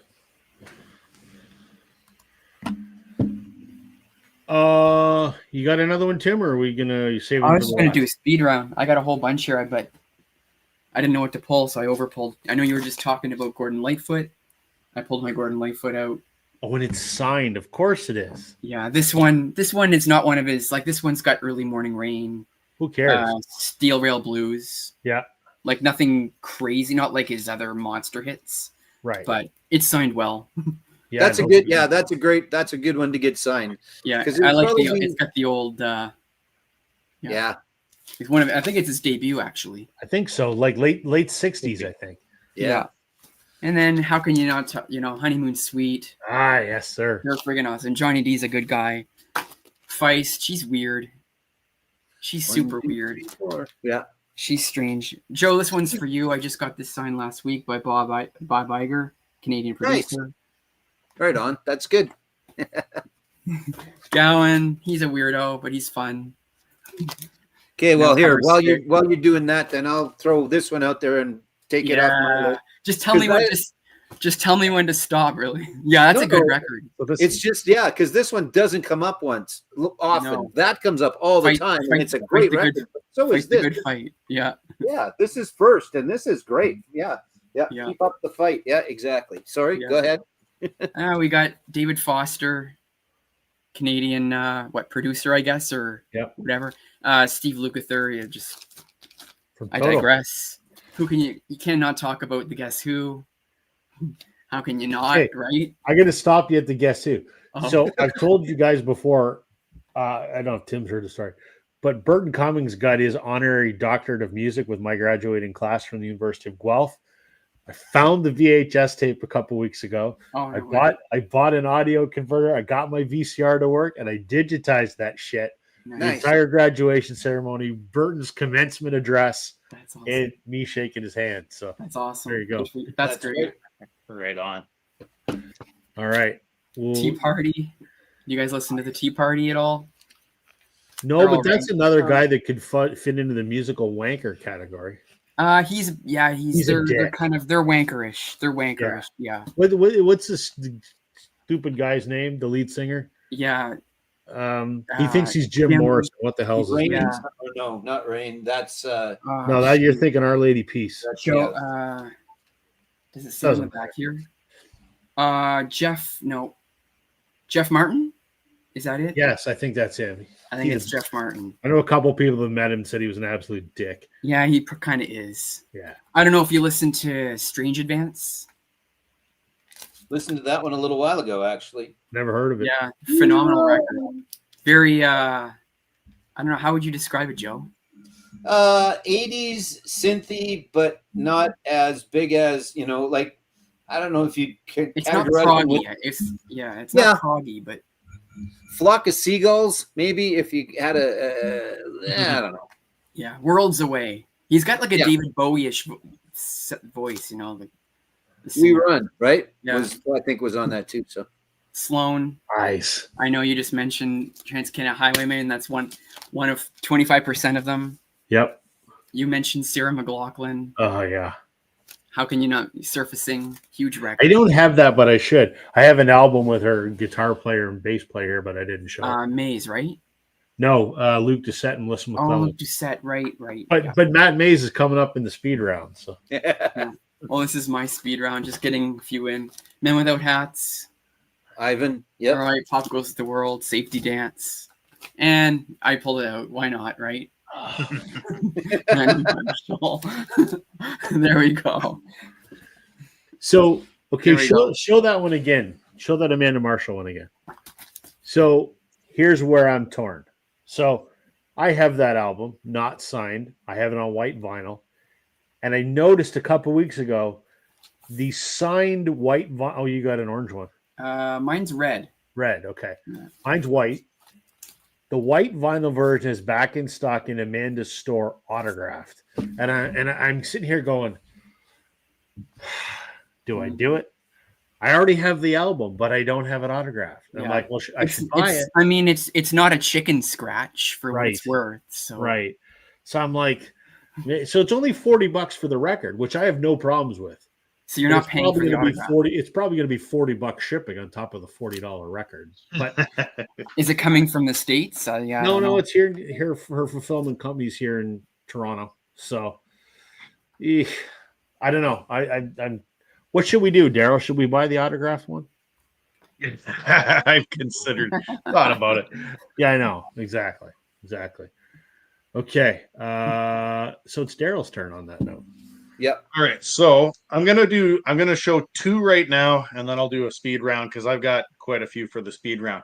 So you started it off with the TransCanada Highwaymen and the whole like K-Tel look, and then Joe, Yes. You showed some K-Tel. So I'm gonna kind of end my regular round with some K-Tel stuff. Perfect. So one of these is a Quality Records, but the other one is K-Tel. This is probably the coolest looking cover I have is My Kind of Country, which is a map of Canada with some geographical stuff on it. Cool. And I mean, this has Stompin' Tom on it. It's got Murray McLaughlin. It's got Wilf Carter. Anne Murray is on there. But this is the one I talked about it. Stompin' Tom does a song called My Stompin' Grounds. And it is the only song I know of that has every single Canadian province named in the lyrics. It doesn't have the territories, but it would only have 2 of them anyway, because previous to 99, none of it didn't exist.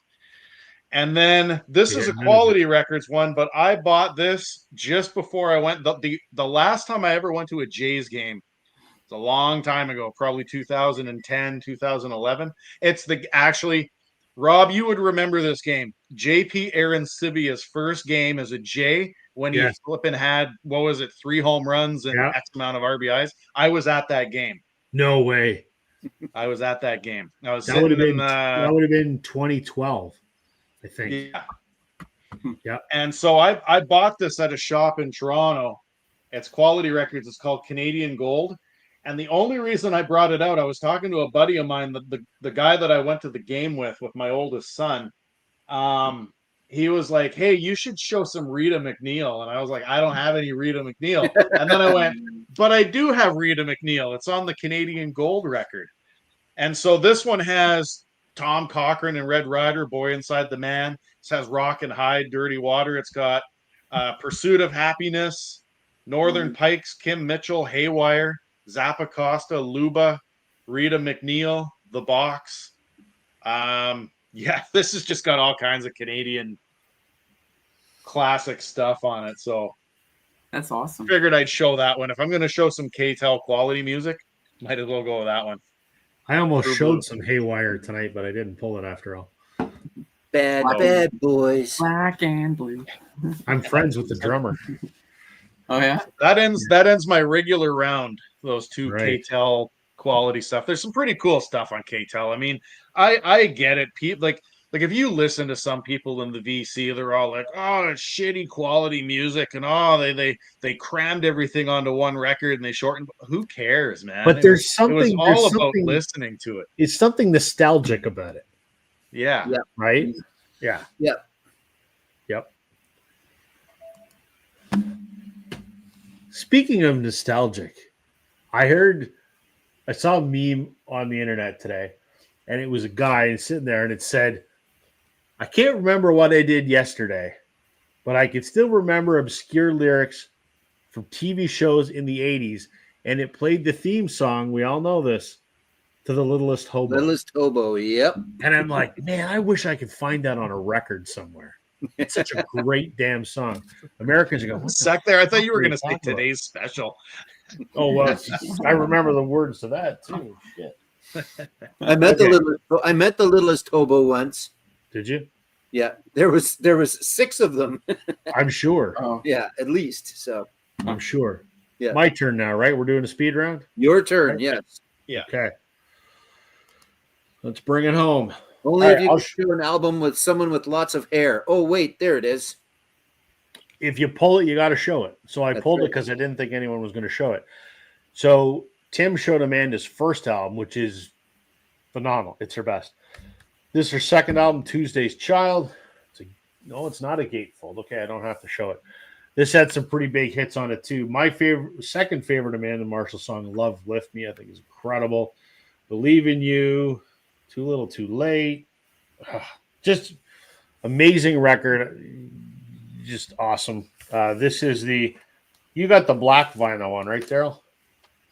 Yeah, I got the black vinyl one because I bought it in a store in Windsor. Gotcha. You got to get and then her. You told me that she had a blue one. Yeah, you got to get her last one, "Heavy Lifting." It's not quite as good, but it's still good. For some reason, her third album still has never been released on vinyl. First, second, and fourth, but not the third one. Who knows why? Okay, I talk about this guy a lot, Matt Mays. He's known as an East Coaster. He's actually from Hamilton, but he grew up in the East Coast. Great, honest, straightforward rock and roll. That's what he has been making it for 15 years, or more than that, 20 years. This is his self-titled debut from 2002, and it's amazing. There is a song here called "City of Lakes," which is about the City of Lakes, which is Dartmouth, Halifax, Nova Scotia. There's a great song, "Lonely Highway Night," which is literally another one of those road trip songs. And, except it's in the middle of the night when it's lonely, and those back roads are, if you're driving across the TransCanada in the middle of the night, it's a lonely highway night. So great stuff. Huge Matt Mays fan. He's got a lot of songs about Canada. So, yeah. Joe mentioned them earlier, and I showed something earlier. The Sadies. So Matt now lives in Ancaster, Ontario, which is near Hamilton, 40 minutes away from me. And he has a barn, and he has concerts in his barn. You can buy tickets to go. And about a month ago, they advertised that the Sadies were going to play with Matt in his barn. I couldn't click the buy ticket fast enough, and it was already sold out. Oh, no. Within like 20 minutes, because that would have been incredible. I can't talk about Matt Mays, and I can't talk about the Canadian experience without talking about his guitar player, Adam Baldwin. I've showed this record a bazillion times. It's good. It is in my top 4 records of all time. He's a rock guitar player, and he has some rock albums, but this is a folk record. It's like Stan Rogers, but not. This is his homage to Nova Scotia, where he lives. And each one of these songs, he sort of is a storyteller the way that Gordon Lightfoot tells stories. So each one of these songs is a different story about either a real life or a fictitious person in a real life setting in Nova Scotia. And I wish I could give this record to everybody because it's amazing. The next time I find one, Joe, I'm going to send it to you. Please do. Gatefold. Oh, no. Yeah, it is a gatefold. Isn't it? I think you're going to see Adam walking on... This is Causeway Road, and there's a song called Causeway Road, and it's a great song. Awesome. So, I may have saw that in. I mean, I have one too, but if I may have saw a copy here in Ottawa in Sunrise. You see them pretty frequently. If I see it, I'll grab it. Yeah, I see it quite a bit too. I mean, okay, cool. Okay. Yeah, it's not that it's too hard to find. I'm going to be going to see Adam because I see him every chance I get because I'm just such a massive fan. I reached out to his people to see if he would do an interview, but they never got back to me. So they probably said, "Screw you, man." But anyway, he's coming to Hamilton in November, October, something like that. And he's opening for this other band. I don't know if you guys have ever heard me talk about Blue Rodeo or not. I was going to say he's opening for those guys. you knew it had to go there. Yeah. These guys have a bazillion songs about Canada, English Bay, Mattawa, hasn't hit me yet. It goes on and on. There's so many. But I picked Lost Together. While it's not specifically about the Canadian experience, it's kind of a song that everyone gets behind. And they close out every single concert with this song. and everyone that's at the show knows the words, and they bring the opener out with them to do the song. And it's just kind of this communal shared experience at the end of every Blue Rodeo show. And I have seen them 54 times, and they have closed 54 shows with Lost Together. And it's just kind of a, it's about people, to me, I think of it as, as Canadians, we have a shared cultural identity. And I think we all, to a certain degree, are very proud of who we are and where we're from. And we're very proud of the fact, no disrespect to our American friends, but we're very proud that we're not American. And I don't mean that I don't mean that as a slight to our Americans, but we're very proud of our heritage. And I in my mind, we are lost together in that experience, if that makes any sense. Yeah, it's a very apt song. It always has been, but a little more right now. Right? Yes. A little more right now. I get it. Right. Completely understand where you're coming from. Yeah. It wasn't, and please, my American friends, I don't mean that as a slight. It was not meant that way. So, okay. No, I think everybody that watches us from down there, they know where we're coming from. Right. They're on our side. I think it's safe to say. Yeah. So it's never a generalization. Right. If we're saying negative things about the States, it's about certain parts, and we'll leave it at that. Because it came up again the other day, and it pissed me off again the other day. But and anyway, one orange asshole in particular.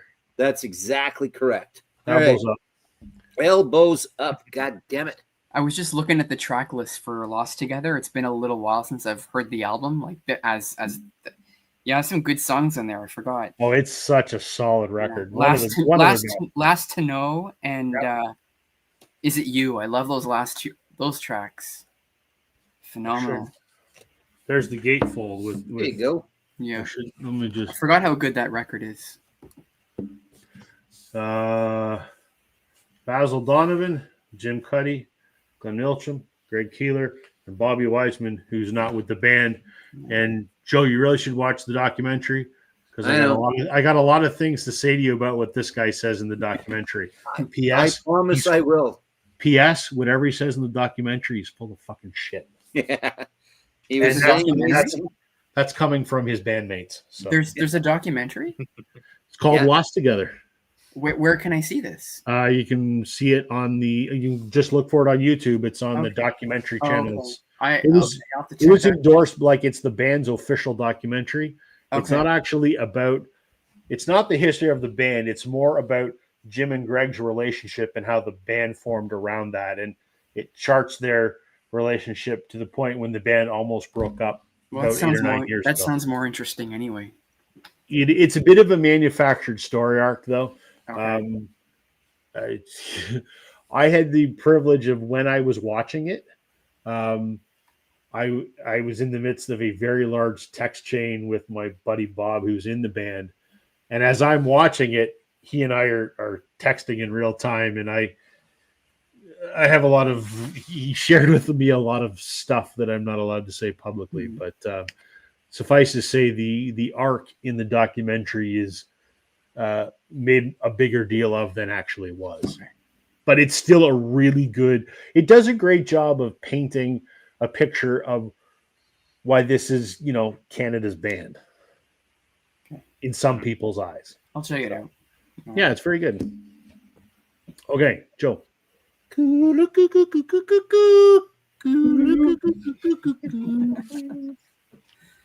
Bob and Doug. Hey. Took us a while to get there, but it's such a good album too. Like for a comedy album, and then they get Mr. Geddy Lee to sing a song on there as well, and it's just hilarious. It's just good. Beer Hunter. I mean, it's just and it's got the Stubbies on there, and it's got the Back Bacon. There's also the soundtrack to the album Strange Brew, which was them as well. I've never seen that one. Oh yeah, it's good. Yeah, there's them in the straight jackets on the back, but I don't know if I would necessarily call Strange Brew a classic, but it is a Canadian classic for sure. So look up Bob and Doug McKenzie, put it on, have a listen. I like the RCMP mug. Yeah, exactly. I know, Richard. I'm kidding, eh? Take off, eh? And then as an added bonus, this is the speed round. I'm going to show you Dave Thomas's brother, who is Ian Thomas. So Dave was the actor and sang a little bit, maybe a little bit of SCTV singing, but Painted Ladies is most notably the song from Ian Thomas. What else? Time is a Keeper. That was a very good song as well. That might have just been a Canadian hit, but good stuff. Right Before Your Eyes. This is a very good album. Well, it's the best of, so that's probably why, I guess. But still, so Ian Thomas, brother of Dave Thomas, but some pretty good stuff off of there. Another good band from Regina called the Queen City Kids. Good stuff. They only had 2 albums, very good. Then they had a whole bunch of bullshit with management, which happens to so many bands, unfortunately. There's so many bands that were great, had such good promise, and then managers screwed them and labels screwed them and everything else, and that happened to the Queen City Kids. But this is good. The other one's called Black Box But Dance, and lots of stuff on here. Follow You There, Kids World, good stuff. So look up that. Just good Canadian rock and roll if you know Street Heart. Not that to compare them to another Regina band, but along the lines of that. Kick Axe is another Regina Canadian band as well. And then we do have a little bit of metal. We've got the Killer Dwarves. I like these. They were they made some good videos. I think the video airplay on Much Music, and much like you used to have to play X amount on the air on the radio of Canadian bands, I think Much maybe had a little bit of that going on as well. But the Killer Dwarves, it was fun stuff. Stand Tall, Stick to Your Guns. That was probably the big single, but they were good. They got a lot of video play, so look for that if you're out there. And then last but not least, only because it just ended up being last, is, and we talked about them a little bit, Our Lady Peace. This is the best of.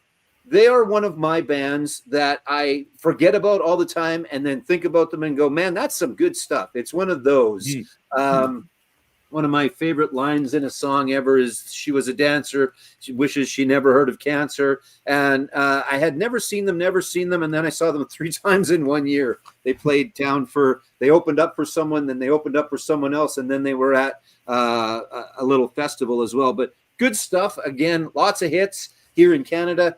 Probably not, I don't know. Richard knows a lot. So Richard is never a great example of an American that hasn't heard Canadian songs, because he's kind of, see, there you go. Great stuff. So, and that's just some. I mean, as Canadians, and you guys will talk about it a little bit more, we could sit here for 4 hours and show great Canadian music that we love, that maybe many have not heard of before, like Big Wreck. There's another example. You know, that Boulevard, there's another example, and they're up there for a reason. You know, Thornley of Big Wreck, Ian Thornley had some good stuff. There's just so much great Canadian music that is big here, and that's an okay thing. You know what? I think sometimes people get caught up in the fact that, as an example, and I didn't show them because I wanted to show some stuff I didn't show normally. Tragically Hip, they always get caught up in the fact they never made it. They never made it in the States. They never made it in the States. In the documentary, they said they necessarily didn't give a shit that they didn't make it in the States, and they did to a certain extent as well. You know, not big. Unfortunately, sometimes we tend to export some of our. I'm not a big Bryan Adams fan. We've talked about that before. I'm not a big Celine Dion fan. There's the big Canadian artists that a lot of people know. And I'm not sure if I'm less of a fan because of the overplay of them or not, but there are a ton of good. My point, not said very well, is there is a ton of great Canadian music that you got to go out there and you got to find, and just ask us about it, and we'll tell us what you want to hear, and we'll give you some suggestions. There's something to be said for bands that don't feel the need for the vindication of success outside of here. There's something to be said for the people that are like, you know what? I've made a great living here in my home. And what's great about most of those bands, by and large, is you can go up and say hi to them and take a picture with them. Yeah. You know what I mean? They're not like, it's not like you're in Ireland and you're not going to go up and take a picture with Bono. You know what I mean? Like, there's something nice about them still staying home, because there's far too many people who are like, I'm not successful until I get to the States. Well, you can be perfectly successful here. I mean, you brought up the Tragically Hip as a great example. I'm not a Hip fan, Right. but they, aside from Rush, are probably our most successful band here. And they're so successful and so revered that when Gord died, the flags on all the government buildings were set at half mast. That doesn't happen for a musician because they were so much more than that. And there's just something nice that was kept to ourselves. Yeah. Does that make sense? Oh yeah, no, agree for sure. So, and that's not to say that the big artists that do make it, the Michael Bublé's, the Shania Twains, the Celine Dion's, they are talented. We love them as well. They are Canadian. It's just, yeah, you're right. There's something to be said for the folks that toured back and forth across Canada on buses and in vans and all that shit for forever. And some of them still do. Some of them are still in a bus going across Canada from Regina to Winnipeg in the middle of frickin' November and still playing and I assume loving it, or they wouldn't be doing it.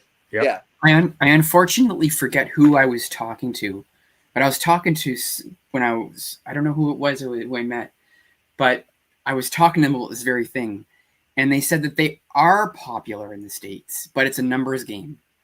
So like it's like so like here in Canada, the numbers are a lot smaller than like in States. There's millions of more people there than there are in Canada, right? True. So it's a numbers game. So like they are popular there, but it's only like 10% or 20% of Americans that would know them. Whereas in Canada, everybody knows. So it's actually funny about. And it's funny about the Tragically Hip because Rob, you and I are kind of one and the same. We're not really big fans of them, but the last concert that they did in Kingston that was broadcast live all across Canada, like I sat there with my wife and kids and watched it. And I don't like the Tragically Hip. I respect them. I think Gord Downey did a lot for different humanitarian aid in this country. And I mean, you just, when you know that's I mean, the Prime Minister of Canada, Justin Trudeau at the time, was at the concert, right? I mean, that just tells you how respected they were, regardless of whether you liked them or not. It's one of those cultural moments that every Canadian remembers where they were that night. Mm-hmm. I wasn't watching it, but I am a fan. I am a big fan, but I don't know if there would be many others. There might be some that would be the case. Like how many people, if Justin Bieber tomorrow said, "Okay, this is the last show I'm going to do," and billions of people know who Justin Bieber is, I don't care. I mean, does. There was just something about those guys. But anyway, I digress a little bit, and I took up more time than I should have. But Tim, you're up. If you have any left, I don't know. Do you have any left? I don't know. I fired off my fire rapid. Okay, you did yours. All right, Daryl's bringing us home then. Yeah. All right. So I've got quite a few for this. So Joe, you talked about punk earlier. There's another genre that, I mean, this one from a Canadian perspective, there really isn't a lot. But in the 1930s and 40s, the Americans had Glenn Miller. We had Guy Lombardo and his Royal Canadians. Yeah. So I wanted to show that. I talked about this next one earlier. I briefly talked about them, but Prism's a great hard rock. Well, not hard rock. I guess you could say hard rock. Night to Remember, Take Me to the Captain, Spaceship Superstar, all great. Love Prism. Tim, you talked about Kim Mitchell. Well, this is another album, Shaken Like a Human Being. But there you go. There he is again with his OPP baseball cap on. Of course, I've talked about these guys before. Early 90s through the 2000s rock, but this is the only record store day purchase I've ever made. Harem Scarum. Yeah. Anthology Part 2 or Part 1. No Justice is amazing. Slowly Slipping Away. Honestly, those are great songs. Another one that I've shown, but it's just because it's a cool cover and the fact that my dad got it for me before he passed, is Zon. I just think that's a cool cover. Late 70s rock. They only put out a couple of albums. Now, these guys here, they only put out one album, but the reason that I want to talk about them really quickly is that he did win a Juno Award in 1981, and it's Graham Shaw and the Serenaders.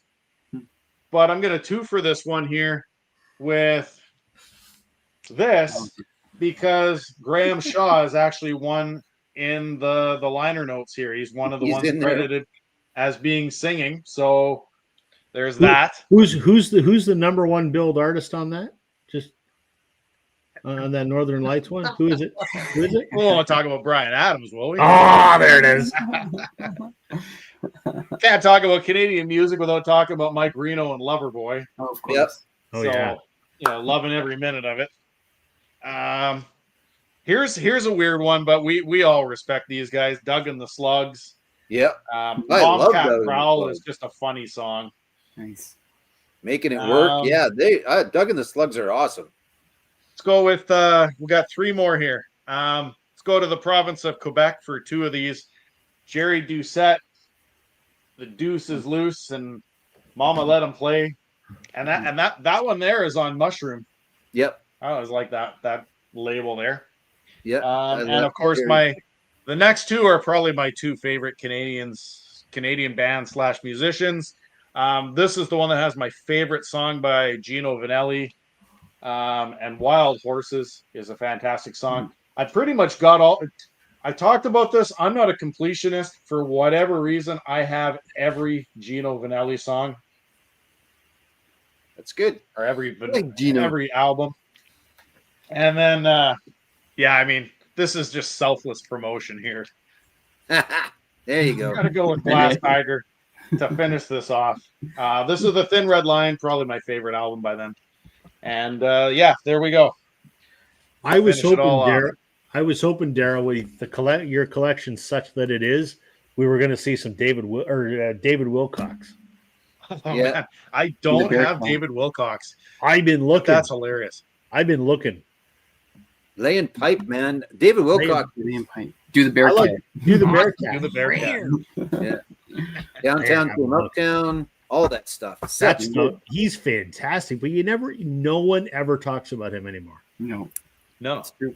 He got pulled out. He just got put back away again. So, like I said, we could be here for forever. We could be here for forever. Yeah, forever. Yeah, because that's the stuff we grew up with. I mean, right? That's the thing. I've mentioned it before. It'd be fun to see four guys from Australia talk about some bands and go, "Hey, you guys got to hear this. If you like, X, here's what you listen to." That's for us. That's the case, right? Yep. So, that would be great. Okay, we got 8 minutes to wrap this up before my bladder explodes. So no one wants to see that happen on camera. Tim, got any shows coming up? Well, Blues Fest is coming up. I'm gonna go try to see Def Leppard. Sweet. So why not? I was gonna go see Green Day, but I'm camping, so I'm missing that. Right on. And then nothing in August, and then a few in September. Actually, September I'm coming to Toronto, so. You should go. Keep me posted. We should see if we can get together. You should go to Alan Doyle if you're in town for that night, because that you'd enjoy it, and then you'd get to see Kendall. So no, Alan Doyle's the same day as Green Day, I believe. Oh, is it? Yeah. When's he playing in Toronto? Oh no. He's before Shania Twain. Yeah, maybe if you can. Yeah, I think he's the Shania Twain night. Yeah, I think you'd enjoy it. It's a great show. Oh no, I saw Alan Doyle. He's crazy. Yeah, it's awesome. Yeah. Joe, what's happening at the store or on Racer Records, or your hair looks beautiful? You guys ever notice I'm going bald? No. Really? Yeah, it's true. Oh, man, it's true. We have the same barber. Hey, how does Daryl? Don't have to pay for haircuts. Don't have to pay for shampoo. Right. Buy more records. Exactly. Store's good. I'll probably do 12 Things That Don't Belong here in the next couple of days, I think, for those that pay attention to that series. I know it's kind of those of us on here in that it doesn't necessarily equate because I don't ship anybody anything other than my friends. But so which I appreciate. But if you want to just watch a knob talk about some 12 albums that he doesn't think belongs in the store because he thinks they're good, you could watch those. I'm super excited about the delivery that's coming tomorrow. We'll have more on that next week. Everybody and their dog's got a review of it out there already, and so I've heard some songs, and I know I'm going to be I know I'm going to enjoy it. So I'm excited about a delivery coming to your shop in a few days. that's right. Yeah, exactly. Yeah, I should have that. I've got a video about that once it gets here. Yeah. And that on mine, I don't have anything going on mine. I save all my cutting wit for Wednesday nights. So. Fair enough. What about you, Daryl? You've been posting videos like a maniac. You must be a teacher on summer holidays. For sure. Yeah, summer holidays started Thursday afternoon for me, so I've just been relaxing at home. So yeah, there was a video that dropped this morning. Kind of did it in homage to Jack there in Scotland. 7 genres plus 3 bonus ones that I did. So if you want to check that one out, do so. And then I'll have I'm going to have it all on scheduling, because in 2 weeks' time I'll be out on vacation there. So where are you going? You going camping? I'm going camping. One thing I did want to show though is I did have this come in earlier. Well, last week after our show, a couple days later, but that band, The Freight, Adam Tiro, he's got his own YouTube channel there. I did buy his record called Tales of Maybe, and he sent me an autographed copy of all the band members on there. Cool. So cool. It does come with the hype sticker. I'm not gonna take the plastic off on that one, just because I think it's cool. But yeah, no, I was excited about that. So I thought I would just shamelessly promote that. It's a good album. Cool. It's really good. And I mean, I'm all about independent. Once again, like, I mean, these aren't guys that are going to be the next U2 or anything like that, right? They're trying to promote their album on YouTube and online, and he had it done on the reel stuff. It was all cut and everything, so he gave me a good deal on it and sent it to me, so I'm excited about that. Cut from the original masters by Bernie Grunman. If I had $1 for every time that phrase is uttered, you'd have a lot of dollars. I'd have a couple dollars anyway. All right. Well, do you know who Buck 20 is? No. Buck 20. Buck 20, no. Oh, that's the day. So I was just confirming. So you got Buck 20, okay, and then Alan Doyle, and then Shania Twain. Oh, so he's on the main stage. Oh, so he's on right before Shania. So that'll be good for sure. Yeah. And Rob, you had some albums that you have not listened to for a while that you're going to give another chance, right? Yeah, that was my video on Sunday. And since then I found a few more that I probably need to give another chance to. So. I'm going to listen to those, and I'll probably make a video in a couple of weeks once I actually get time to sit down and digest those. But I did that, and I was on Chris Mann's live stream on Sunday afternoon from Wales. Been doing that fairly regularly, so you can catch me there from time to time. It's nice to be on and not host. So yeah, I enjoy hosting, but it's also I can't screw things up when I'm not the host. So. Yeah, that's right. So, yeah, that's it. That's everything. So, guys, that was a hell of a lot of fun. Tim, thank you for joining us. We love when you're on, and we get Daryl, let me know if that makes it to Nowhere Land. Yeah, it should get here. Anything with a tracking number usually gets here. And actually, I have no idea what it is. I mean, could be a glass tiger thing. That who knows? As soon as you sent me that email while I was in the hospital, I was like, I don't know what he wants to send me. But you thought about me with it, so I'm excited. Yeah, very cool. To everyone that was watching with us tonight, thanks for tuning in. We love interacting with you guys. The Jays beat the Yankees, so we're tied for first, so that's awesome. For everyone that's going to watch us later on, we appreciate you spending a couple hours with us. We will be back next week. We already have the topic pick for next week, so we just got to find a guest, and I think that should be a lot of fun. Thanks, gentlemen. As always, a blast. We'll see everyone next week. Have a good evening. Take care, everyone. Take off.